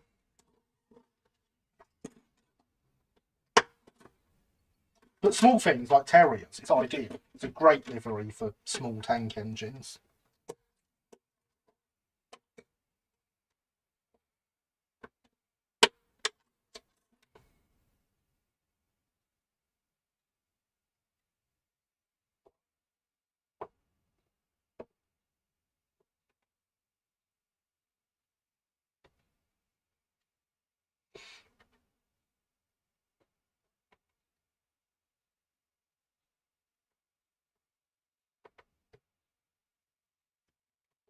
Umber, on the other hand, Umber would look great.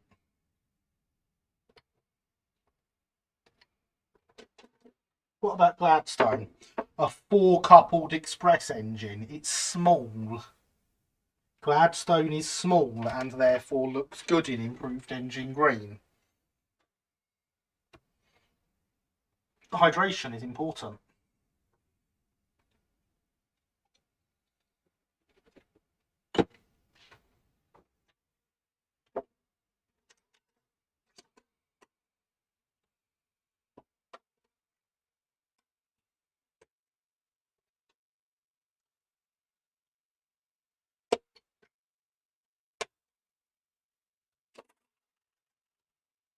Gladstone and A4 Pacific are very different beasts.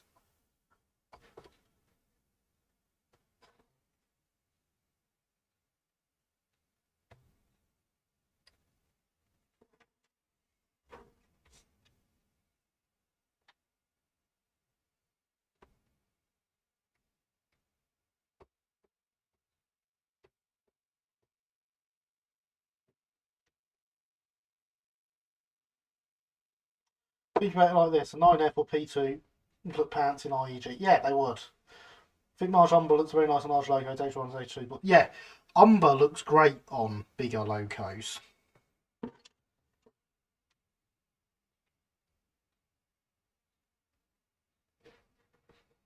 IEG not so much.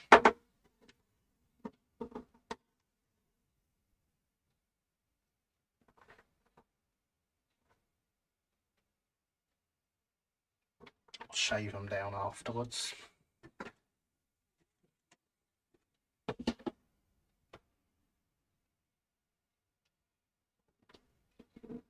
I do need to get myself B1 so I can name it Hastings. You do? Yes, I agree.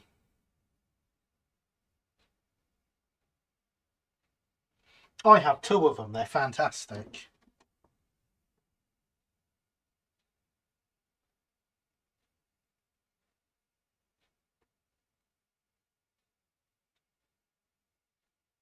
I would like to see it appear ready to run. I'm not convinced it will. But given there is a preserved one, it has a chance. IG Beachhead H2 might ask the guys to paint her in that. Oh, you Gary, it's a laugh.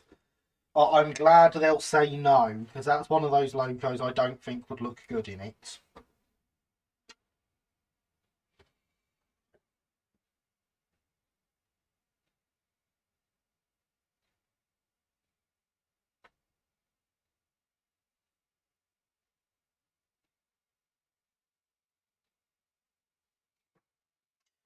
That's exactly the sort of logo I think would look pretty terrible in improved engine green.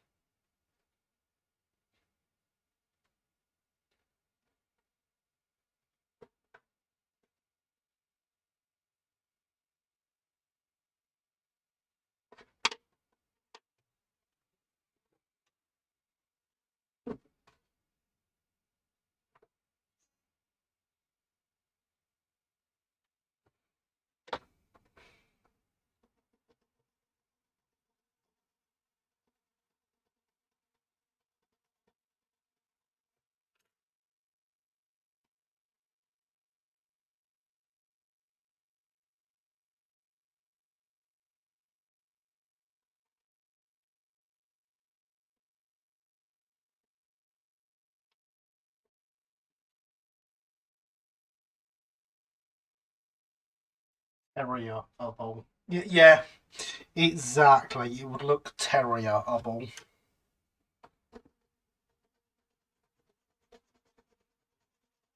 And with that, we appear to be back to puns, everyone. So enjoy that, won't you?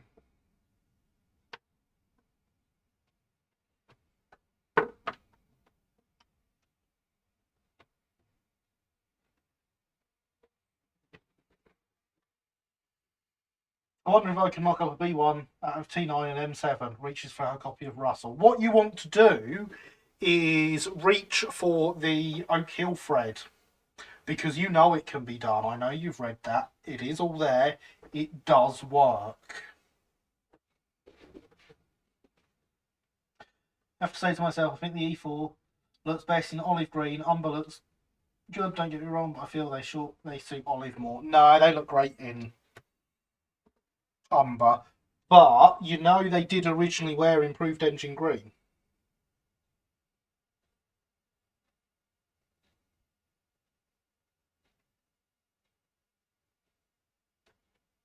So, you know, there's that. Theoretically, it could work. Oh, Red, I did it. It does work.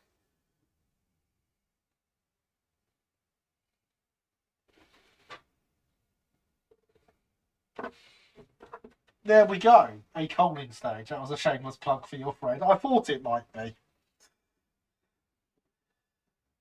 I did think it might be.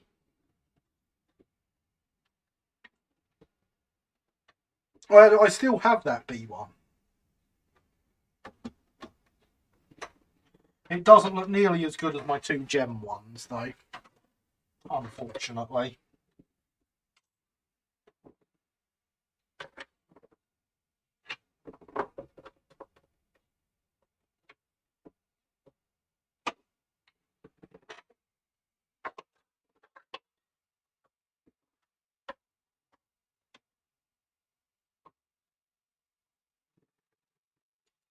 There we go. Look, it's starting to come together.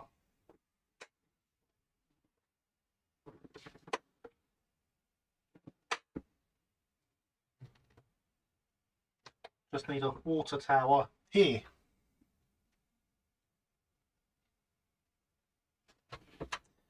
Would be nice to see Birch Grove in IEG for a bit, but she's in rebuilt condition, not as built, but the Bluebell are the one to put an A1X IG and A1 Umber. Yeah, exactly. And not only did they put an A1 in Umber, they put an A1 that at no point in its life did it wear Umber in Umber.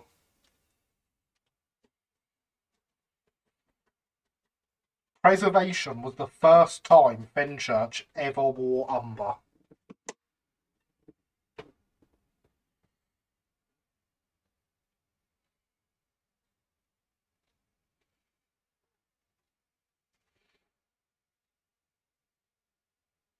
Sure, it's good for what it's going on. Scratch bit A2 is never going to look as good as Kit bit 1 either. But you can tell what it is and still looks acceptable. Yeah, I mean, it is still good. It's not nearly as good. There are a lot of things I could have done better. But for what was a very early modelling attempt of mine, it is definitely good. Yes, I agree.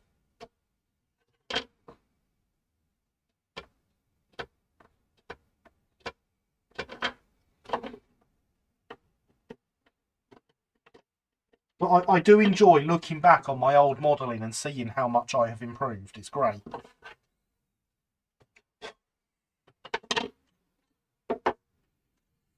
Hoping Fenchurch gets puts in IEG for 150th next year. I can't see it happening.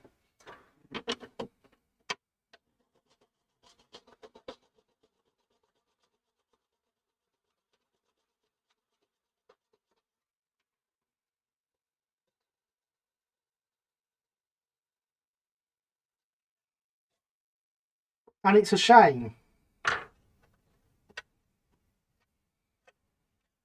But I think Fenchurch will forever wear Umber from now on because it's what she's known as. But Fenchurch is the only terrier to ever wear goods green. So wouldn't it be great to see her in that?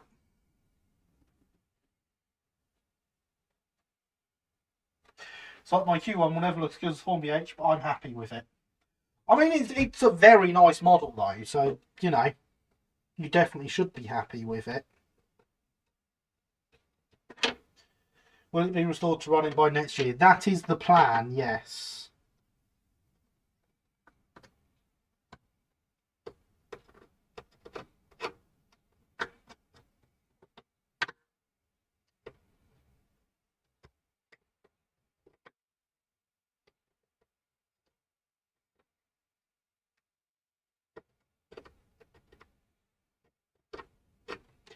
I believe she's currently off-site having work done. Correct me if I'm wrong, Bluebell people.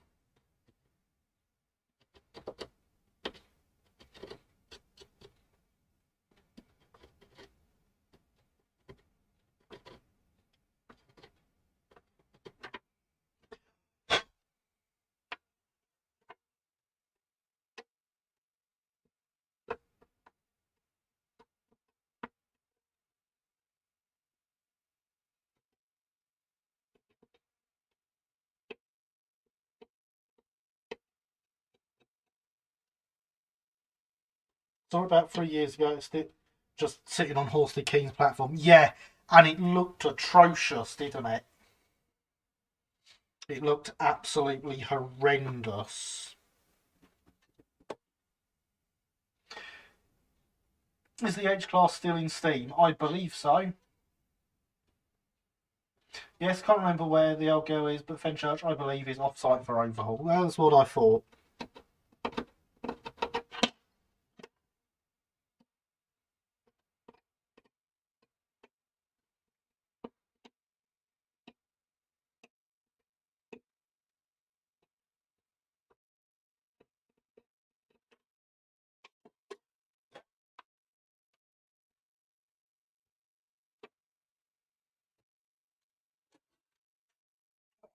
Let's see some comparisons with this.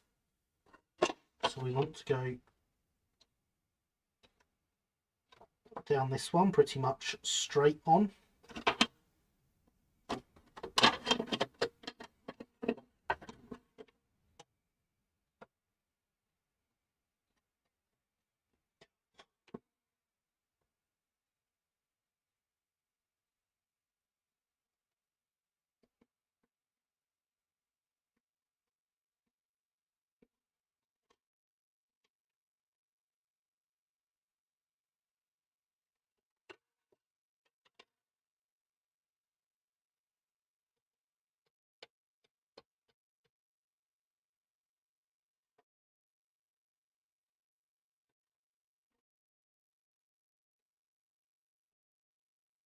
Well, I can see where that one is.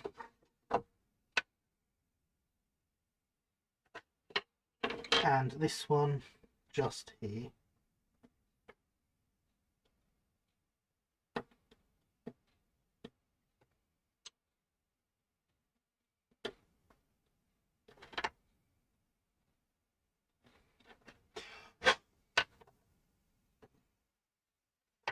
And in theory, that gives us our brick patterning.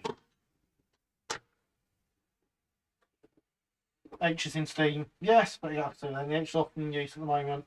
Her and the Met set is a lovely combination. I can imagine they are. And yes, you should go up and see the H whilst it's in Steam.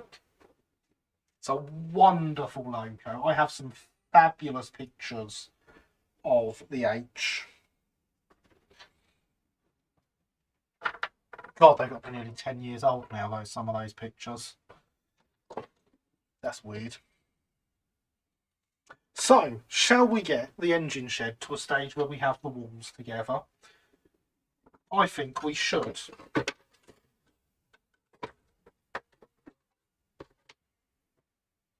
That would be good for a night's work, I reckon.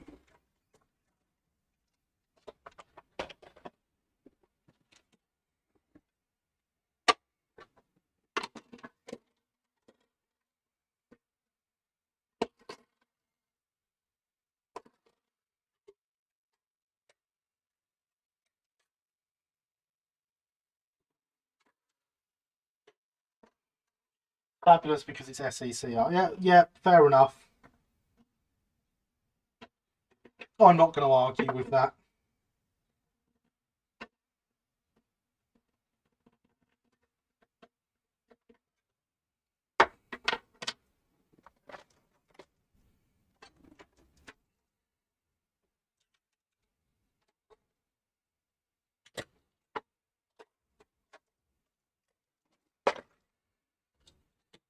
Would you like my nice wagon I bought myself whilst I was exhibiting, Sophia?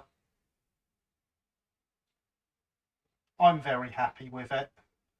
And I'm going to buy myself lots of SECR wagon kits tomorrow as well.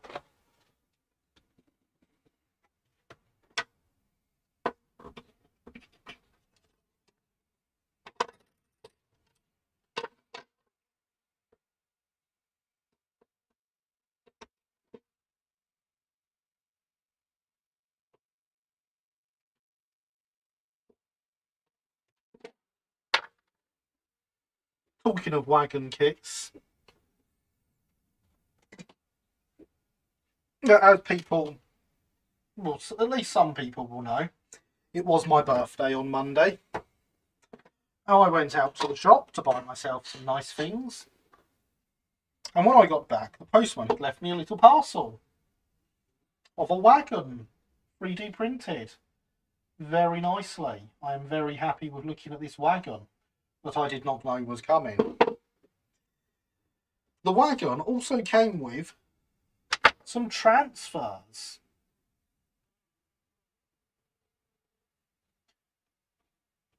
You will notice that middle one there is sandstone at South Park Quarry, along with Kentish ragstone from Folkestone and clay and sands from Linton. So this is South Park Quarry's first wagon.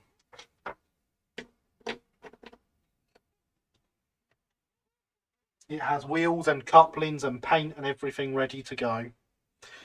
I don't know if I'm going to build it on stream or if I'm going to chuck it together quickly off stream. You'll find out at some point. But I am very happy with that.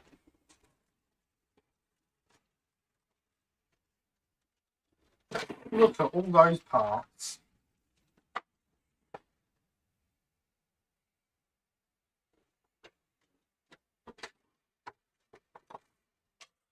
Those are the parts I was looking for.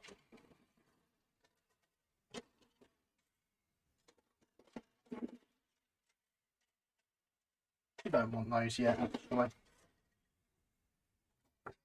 Along with that one.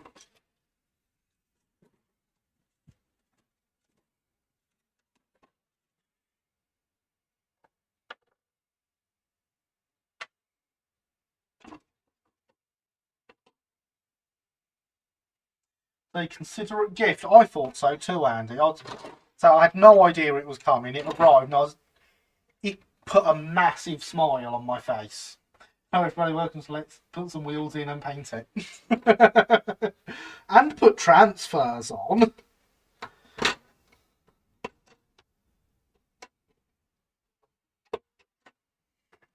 It's getting painted from a rattle can as well.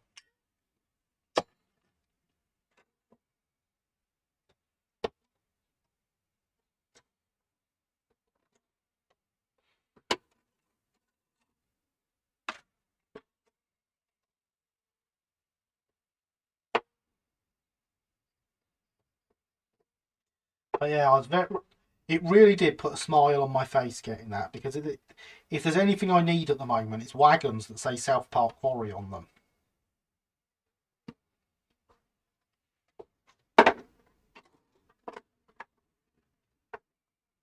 That's how we have our face away from the track.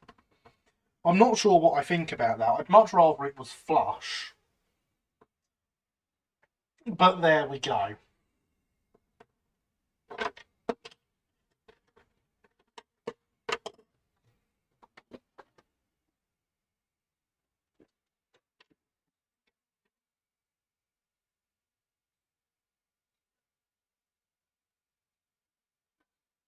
Spread the glue around.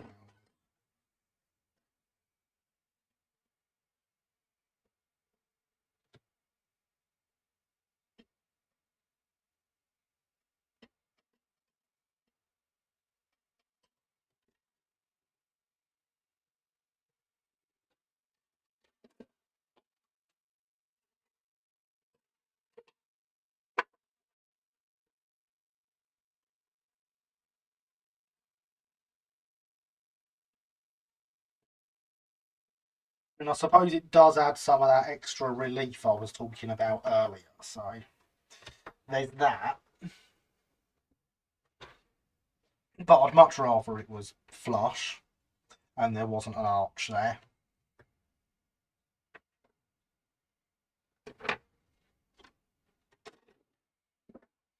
But it's not, and there is.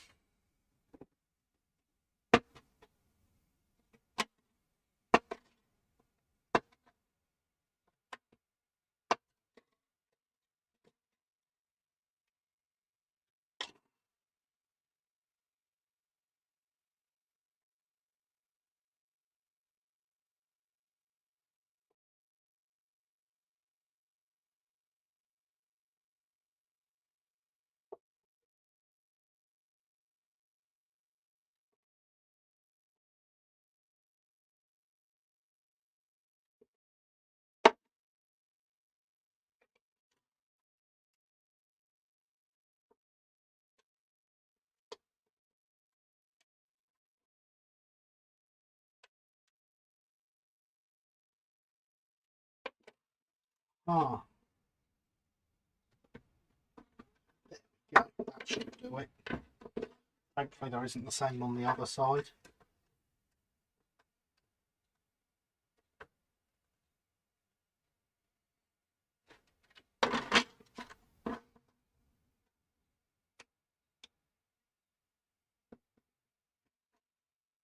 Well, one of the best things about this wagon I was sent was it gives two other people's layouts representation on South Park Quarry.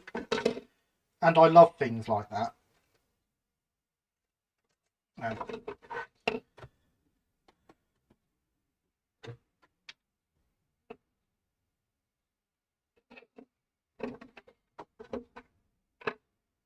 I'd love to build up a collection of wagons that represent various different viewers of the live stream.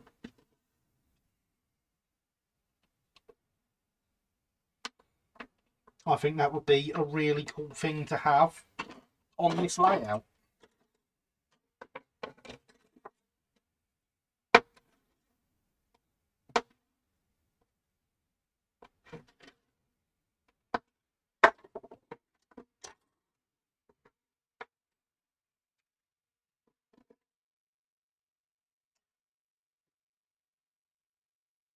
And so, if anyone wants to provide me with things I can use to do that, even if it's just a you should have a wagon that says this on it, then do so.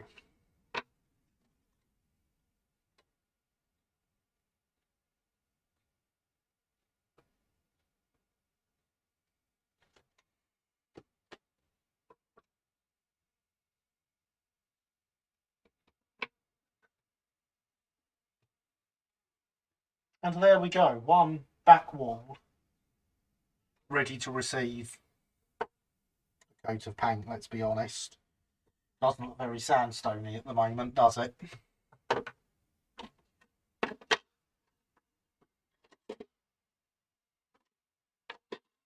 Let's do the front wall.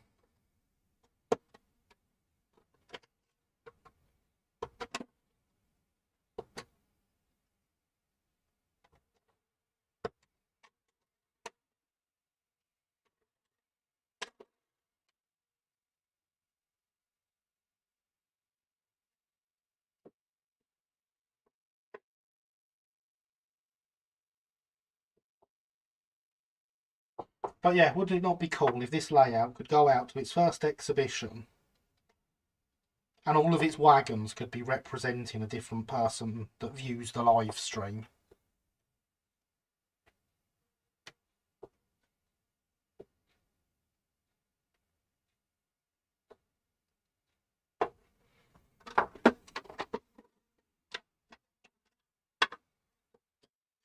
Even if they make absolutely no sense to where the layout is.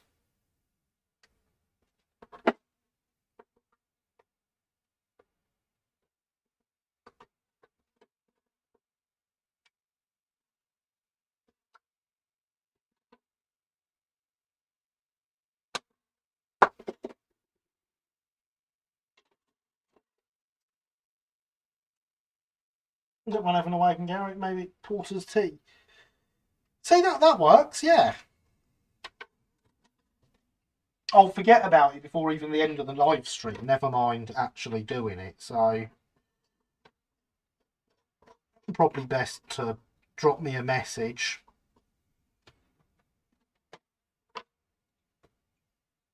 On all the many ways I can be communicated. RMWeb, Twitter, Instagram, Discord, Facebook.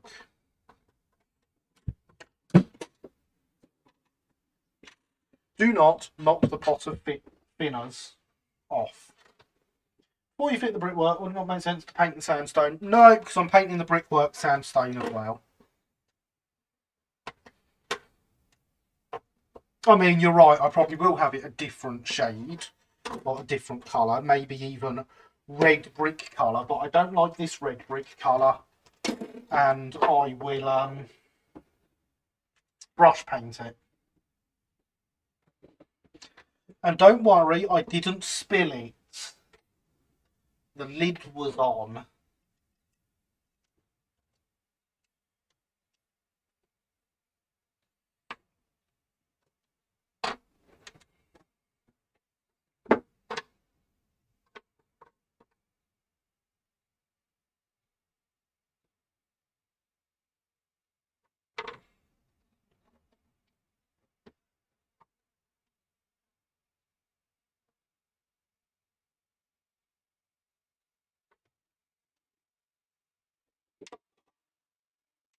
Your rattle can a good base colour for the shed. I think it's a bit light, actually. If we look at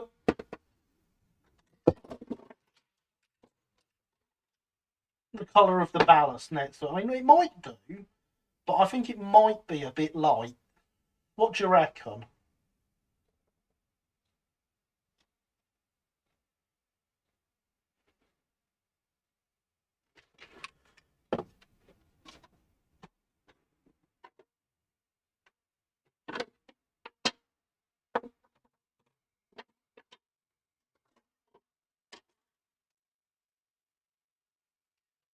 Because I am thinking I just take some of the ballast to work and see what I can find as a good base colour and washes.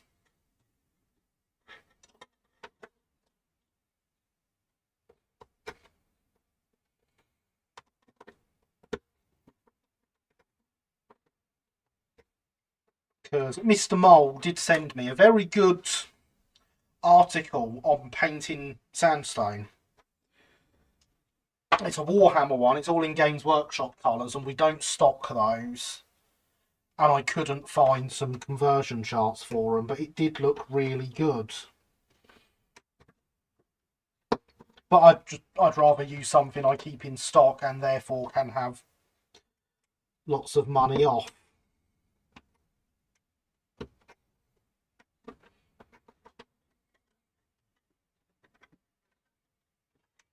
Maybe some darkening washes to bring it down. Yeah, I mean, that was always the plan. Use a dark wash to highlight the mortar, which would darken it too. True. Well, if never you say, mind if I watch while I paint dries on my structure? Good evening, Michael McCarville. How are you? I hope you are well. What structure have you been painting? Please do tell. We have this evening been working on building an engine shed for my new little layout and a coal stage. So we have the coal stage mostly built. Obviously, it still needs paint. We have shortened down our engine shed a bit. It was 4 bays long. It's now 3 because it was too big for the siding it's going in. So we're just getting that now to a point where it can sit up in its space and we can start to get a feel of how the layout is going to look.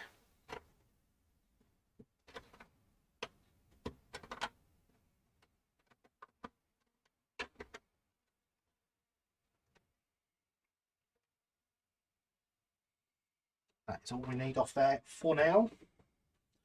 We can get the first side done.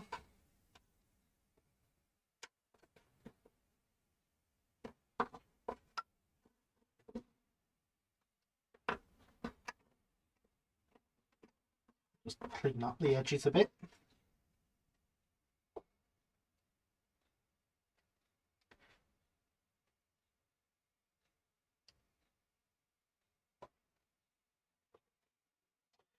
Building a craftsman carpenter shop for a yard. Kit is released as of today, but got an advanced copy to audit. Oh, excellent. That sounds very good.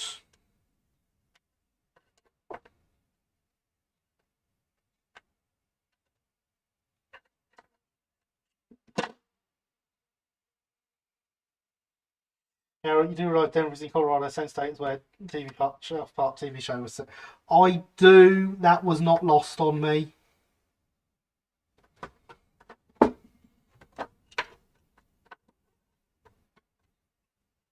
Yeah, that was definitely not lost on me.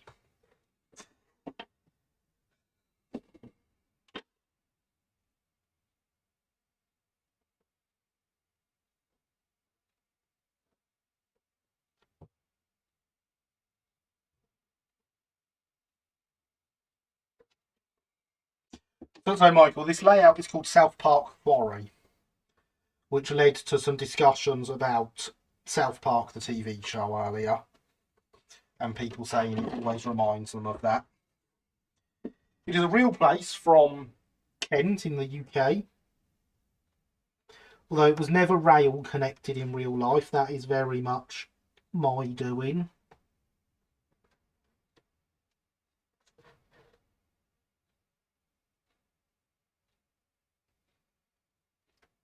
But it was a quarry that was appropriately close to my fictional branch line, so I gave it rail access.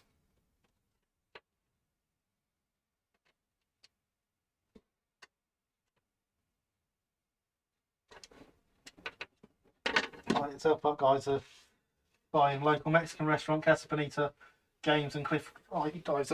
Yes, I saw that the other day. I thought that was excellent that they've saved it.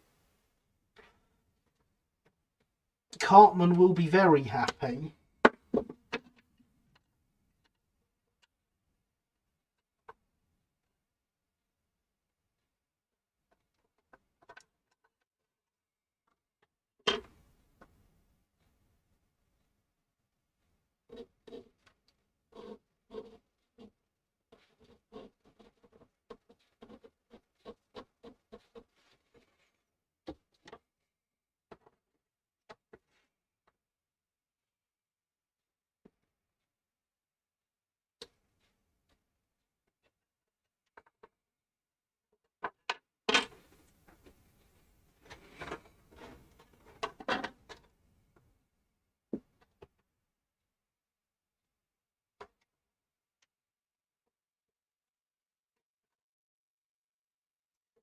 Heard of cliff divers. I've been there several times. No one goes there for the food.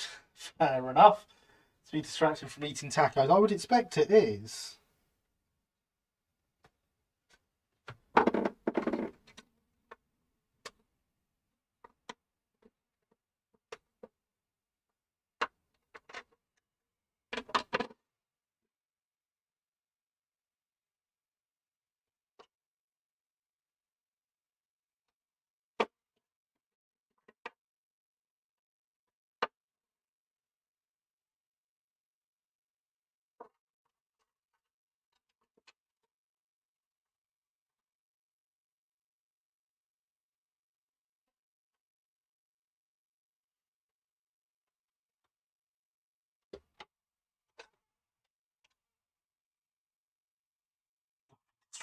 From tacos. Oh. Look, Linny, it's everyone else talking about Mexican food now, not me. I didn't start it.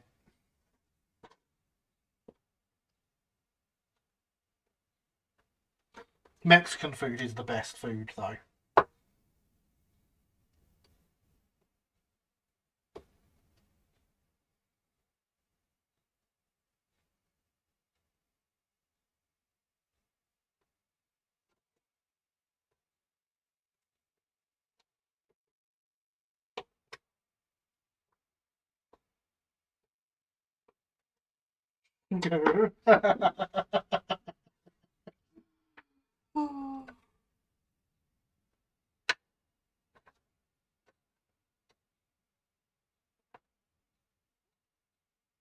That can just lose a full thing on one side.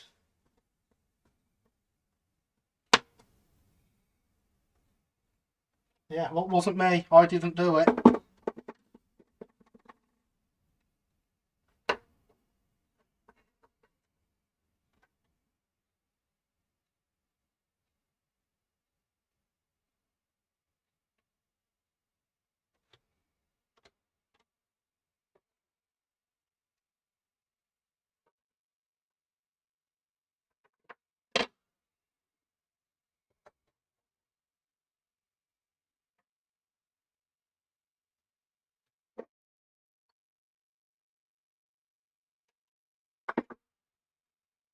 You'd think they'd at least make their own window fittings right for their things, wouldn't you?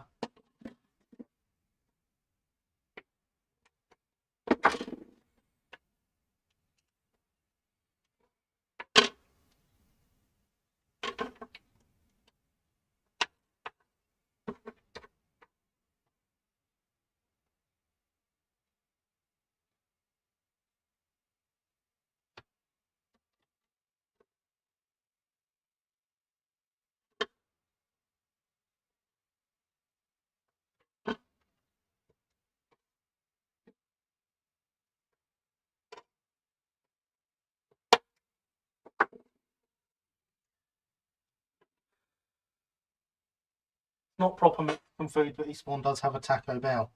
That it does, but I have never been to Taco Bell. I cook my own Mexican food.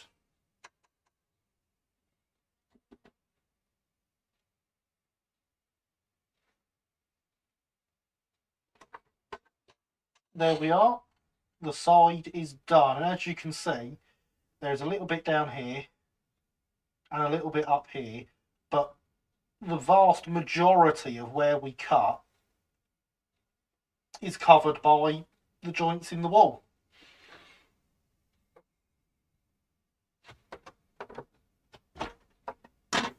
Which is why the cut was made there.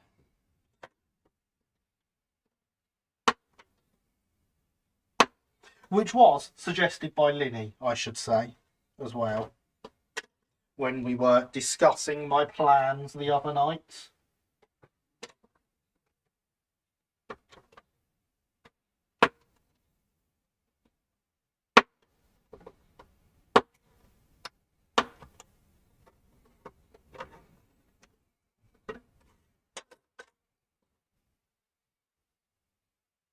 We'll skip over that one, it's rather mangled and broken. Good job we cut out 2 bays, so we're not going to need them all, isn't it?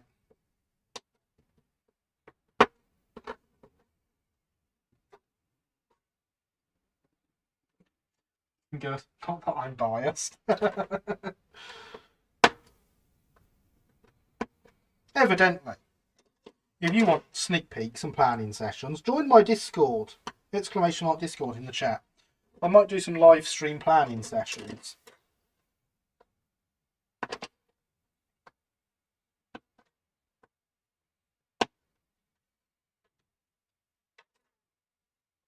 But only in the Discord.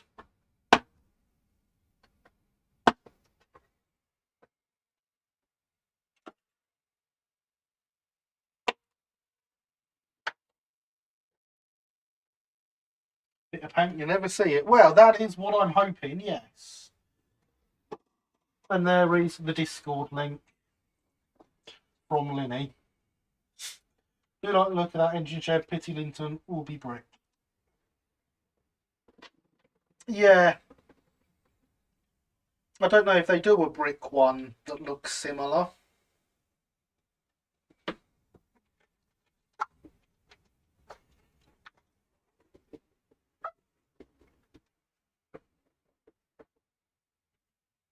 There's always the Craftsman one.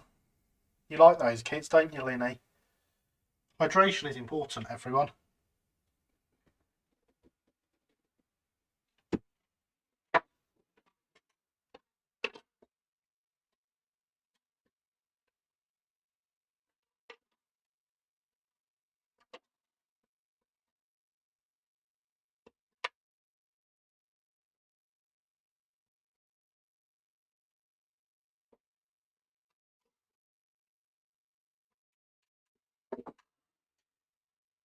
Yeah, no.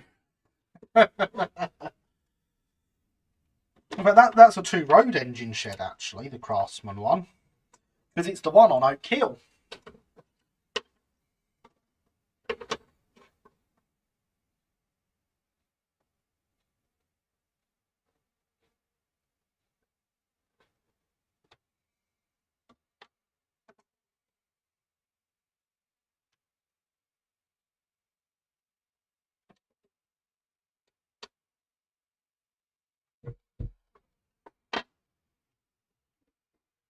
Doesn't look like they do a double O brick engine shed at all. Oh well. No shed on scene for me anyway. Fair enough.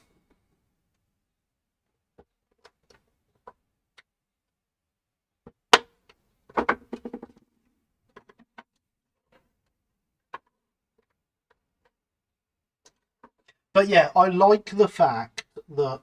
Oh, that was too big a blob.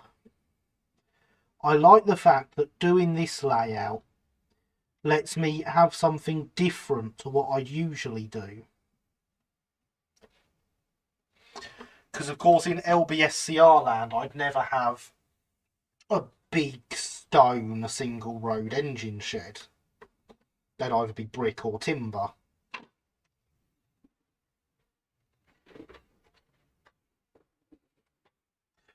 Choose the old Hornby clip one. Oh.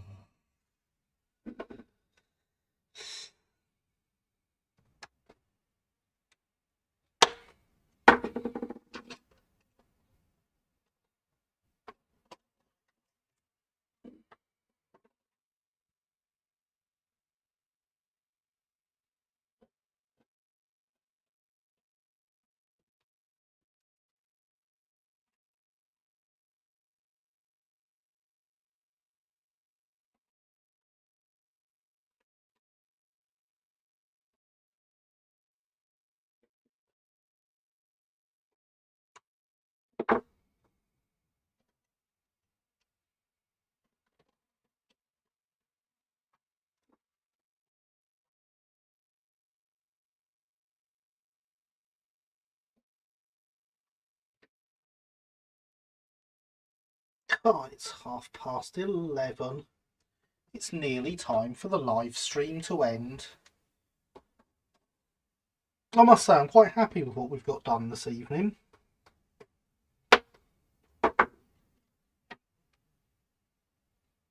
By the time we end, the coal stage and the engine shed will be able to stand in their place and make the layout look that bit more like how it looks in my mind.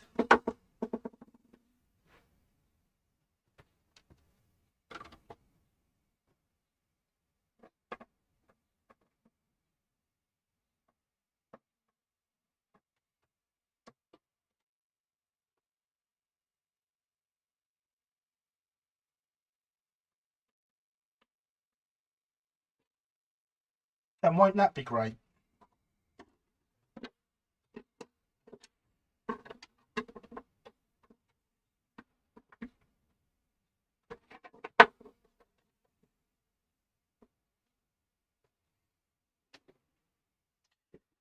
Should in theory be nice and easy to put these together, square and flat. I like the word in theory. Words, I should say.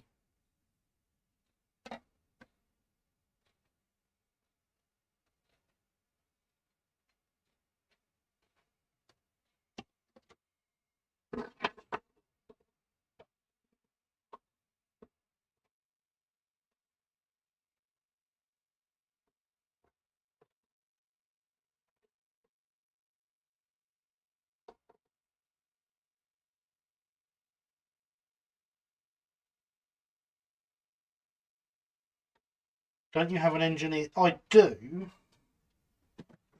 Sort of. It's here, but I've not got a lot of flat surfaces to work with on this shed.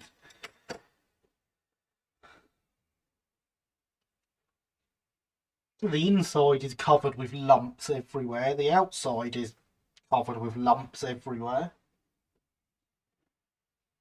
It has gone together nice and square on its own, and I'll put that up to it though.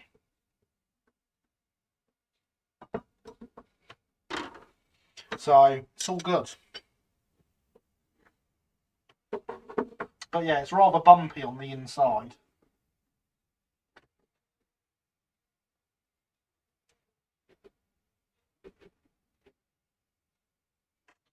Including up and down in the corners.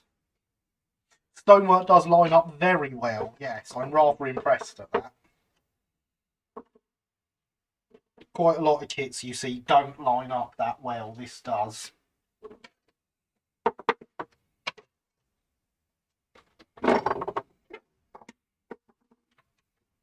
And well, you just saw how easy it was to get it square.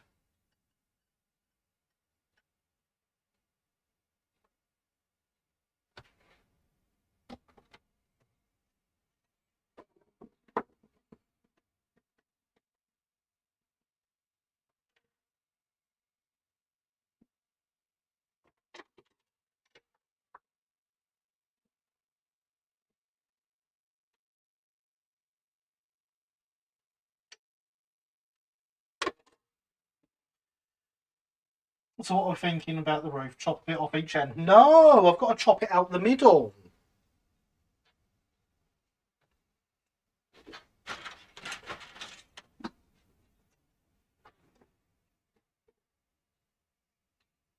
I think the clerestory is the wrong size for chopping a bit off each end.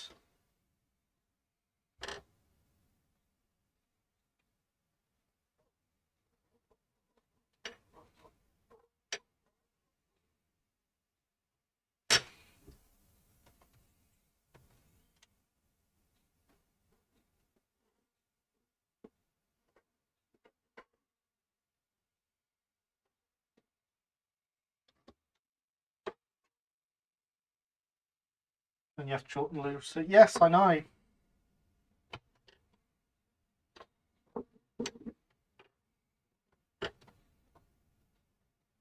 I know.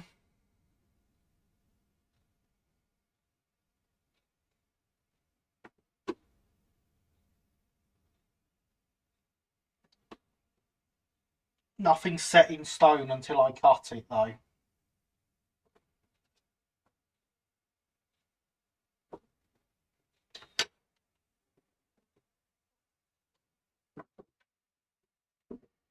Let's put it there for a second. Let's put the lid back on the glue.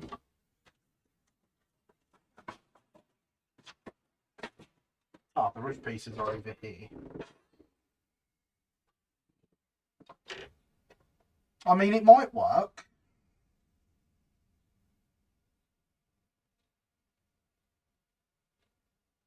What do you reckon?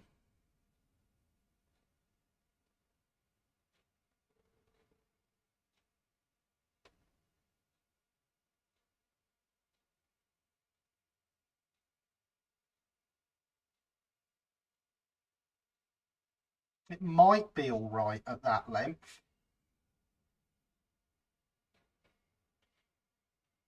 What would have been nice would have been if it lined up perfectly with the edge of the wall and I could have had the clerestory and stuff the same length as the shed. I reckon trying to join in the middle of the slates is going to be hard. I agree. Could always make a new roof. Just me. I just made one. My first with separate shingles was fun. Excellent. I have scratch built roofs in the past. But yeah, I don't know. It is something we can discuss at some point anyway, as well. Hydration is still important.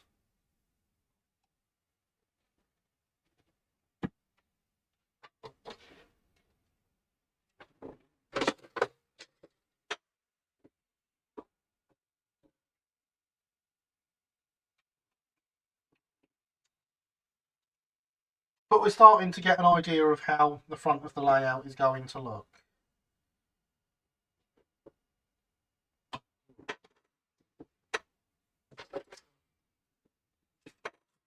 I'm rather happy with that.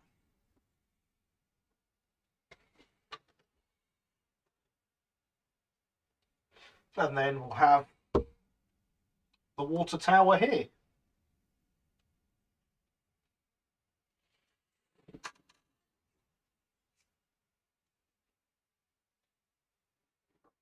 So my mainline locos will appear and disappear from behind the shed building quite nicely.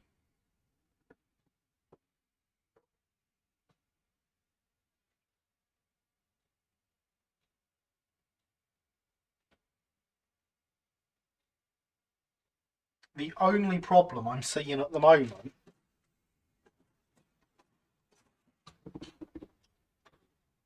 is the shed doors.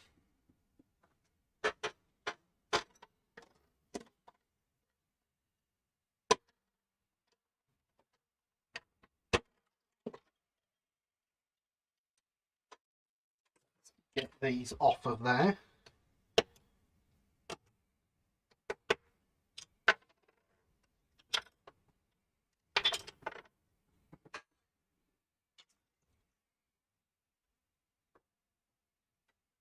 Oh no, it's all right.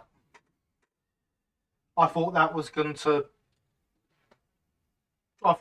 be no way I could get this really far enough away for that, but it is. It's fine. That actually sits in round the steps quite nicely, I think. Almost like it was designed for it, which is sort of the impression we want to be giving here, if you think about it.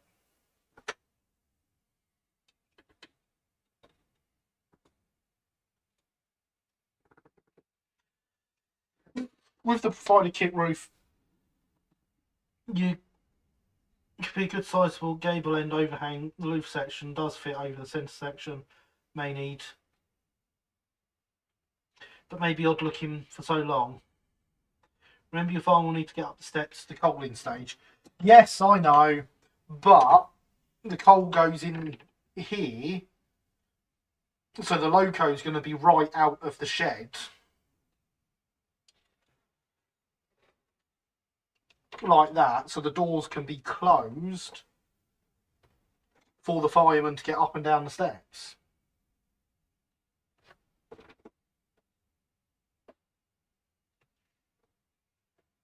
The door is not in the way if the engine is ready to be cold. Because you can't coal it with the engine back here.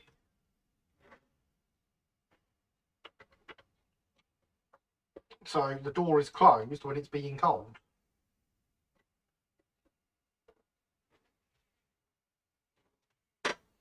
Remember, we're not here to make these people's lives easier for them with planning.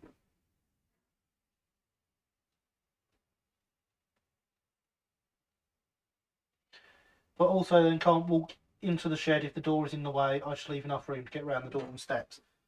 Yep, by the time I've left that much room for them, I'm not leaving room to put water in the engine.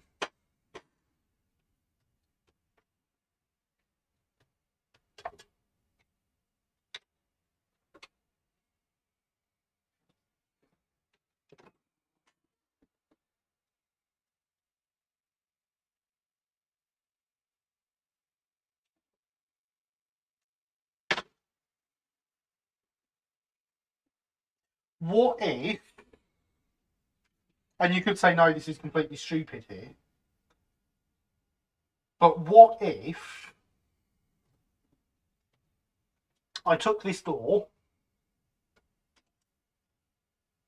and I gave it one of those little doors you get inside shed doors sometimes?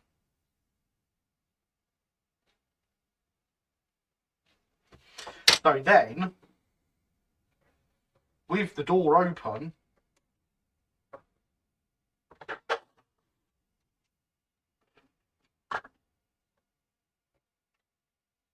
there is a door that the fireman can walk through. Should have built the coal stage into the base of the water tower. No, I'm not a fan of that kit, actually. So what about that for a plan? Would that suit you and Mr. Fireman? Because I've got the extra door that I can do that with. Perfect, as long as that doesn't block the steps. No, I left enough room at the steps so I could do that. There we go. Problem solved.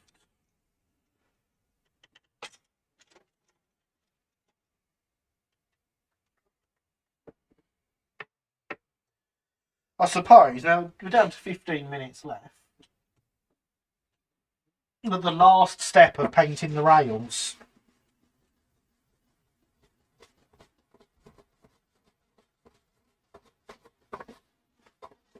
And there we go, you never know which bit was done when.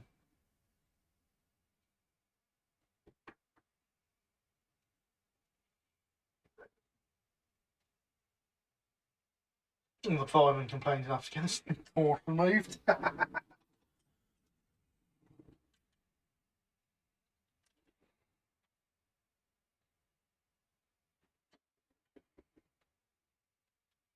And the main door hinged the other way. The shed take a lot of space, be occupied.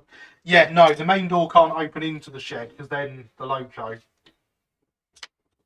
These swing inwards, the loco has to be. I mean, this loco will be fine. Has to be back there for them to swing in.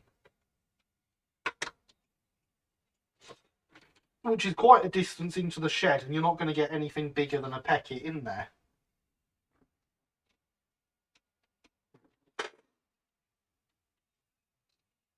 So, no, that wouldn't do.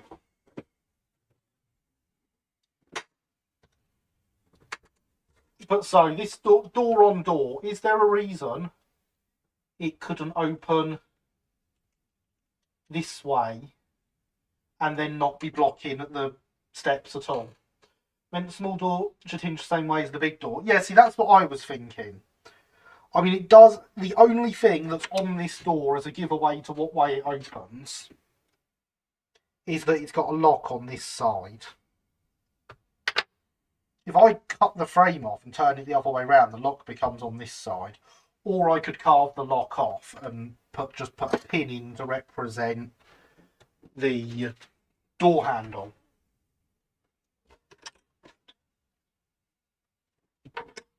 So we have our plan then. Shed will have door.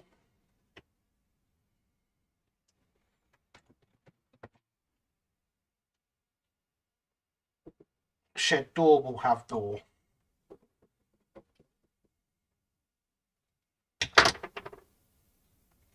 I could actually model it all open, and if I model it open, then that lock is on the right side. See? I use my brain sometimes.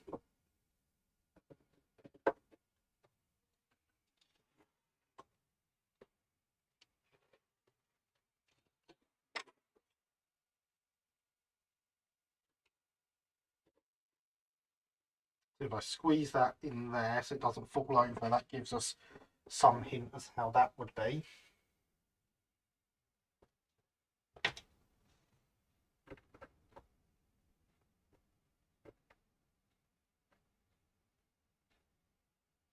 And that would be there with corresponding hole in that door.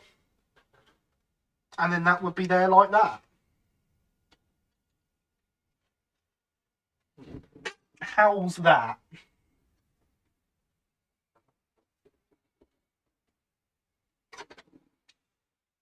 And obviously this door on this side.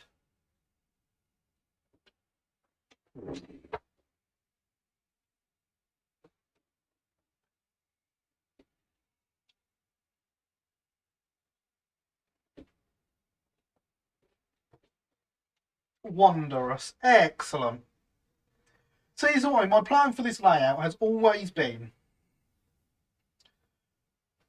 that it would be built with the help of the people here. and that you would have input into this.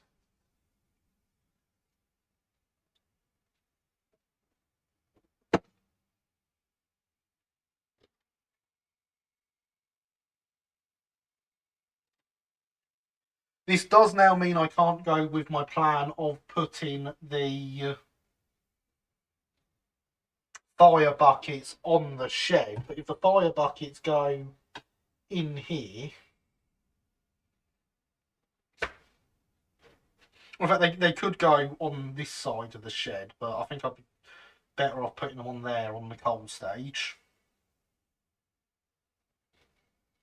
Unless someone else has a better plan for where they should go. J'adore shed door.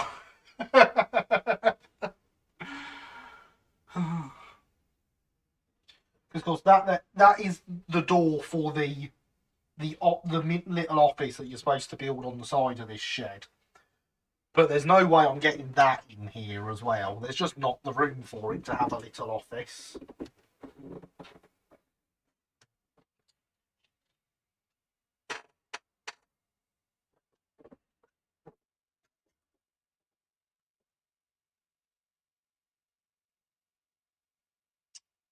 I've not left enough room to get the fire buckets in.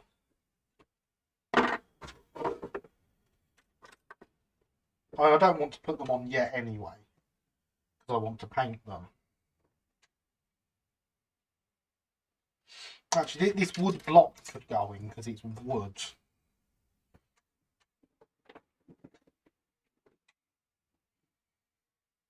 And the hooks could probably go in it.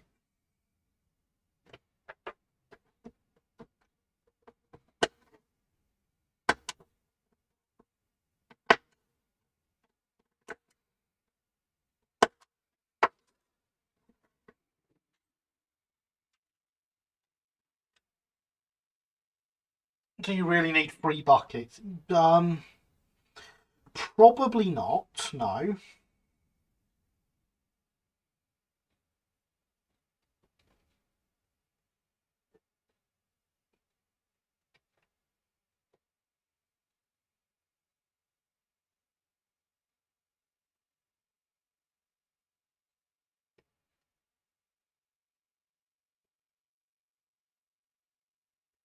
The problem is, as soon as we start to cut it down, we start to lose some of its detail. It's got the little bolt heads on each side. It does, honest. See? Bolt heads on each side. But what I was thinking was, looking at the length of it,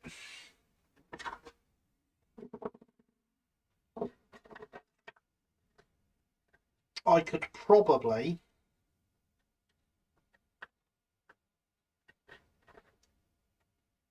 cut the bolt head bits off each side and get it in that gap still.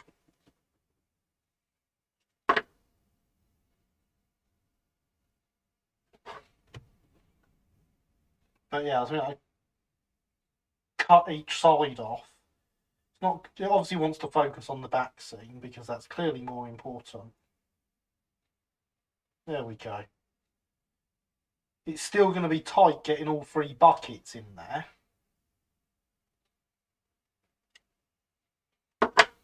Unless I have it bolted to the outside of the wooden supports. What do we think, everyone? Because it's a bit late for me to rip these back off now.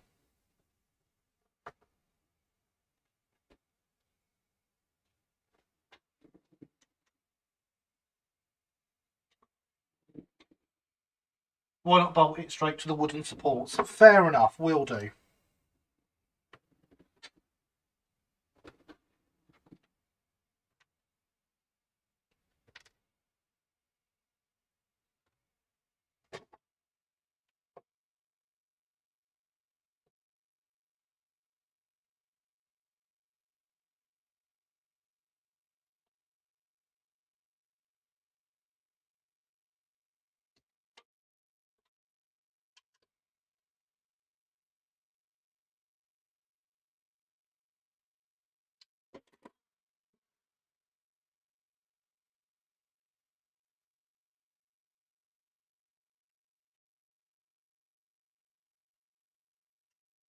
Paint it red first. Nah, it can be painted red afterwards.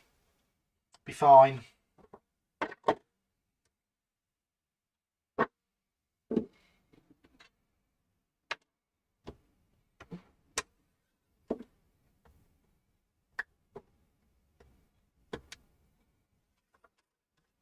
I'm not going to stick the buckets on it yet.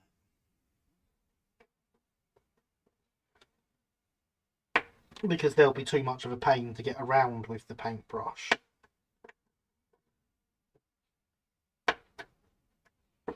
But the rest of it can all go together.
Door's fallen down.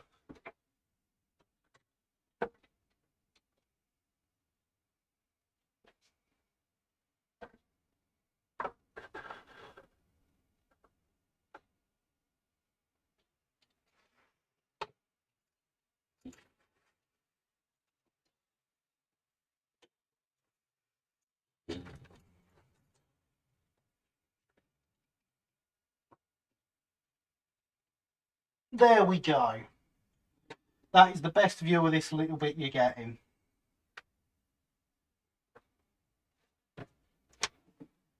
I am rather happy with that.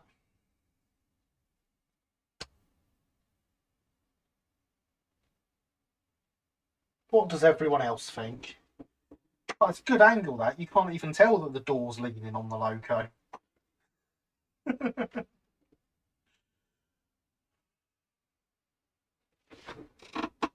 Gorgeous. Excellent. So is it our cramped little loco facility. Very nice, thank you. And so that's another thing to remember with this. You really do want it to... I really do want to have a cramped feeling here. What colour doors would work it be? SPQ blue. I'm thinking so, yes. I'm thinking that would be the best colour for them. I mean, the woodwork round here will probably be pretty much black with coal. And probably unpainted wood before that. But yeah, I think the doors will be blue.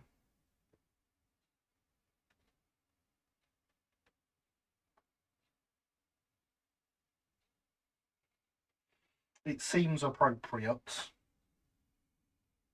Unless people have other ideas, you know, let me know. I am always open to them.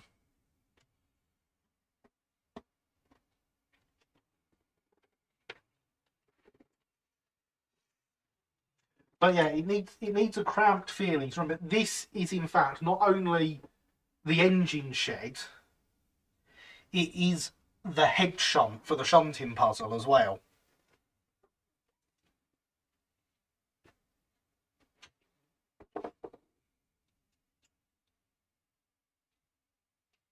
So if we made it feel too spacious, it would be wrong with that we're shunting in and out of the shed all day.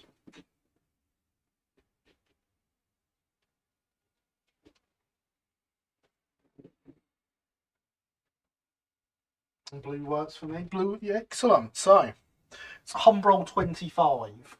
For those that are curious, is South Park Quarry blue.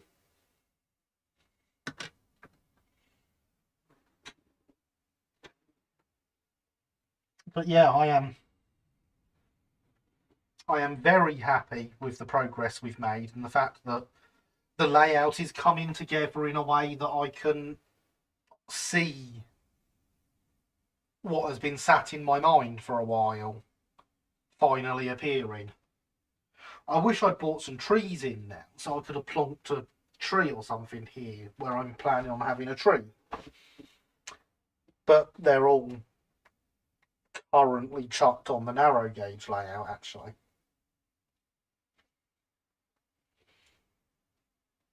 So, you know, there's that. I'm not even convinced we're going to need the tree to help hide the fiddle yard exit, you know. I think the shed building will do it on its own.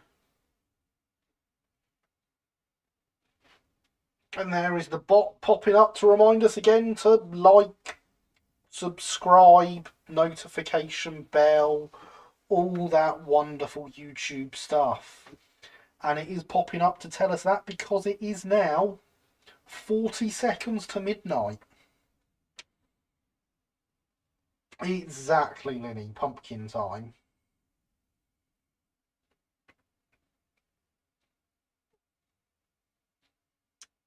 We have reached the end of the live stream.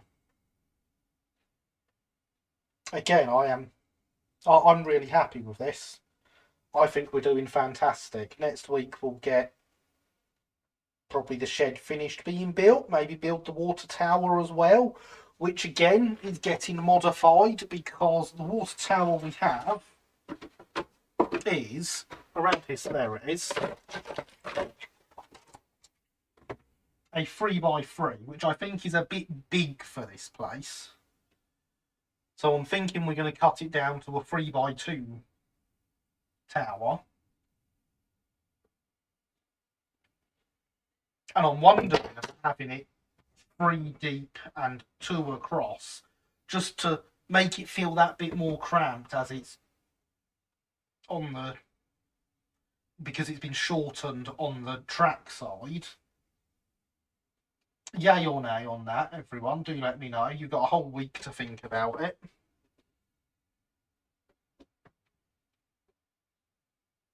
But I mean, we're practically at the point where we are going to be starting to paint the buildings, get them stuck down. Get the ballasting done. We might do some ballasting next week. All these things we can do.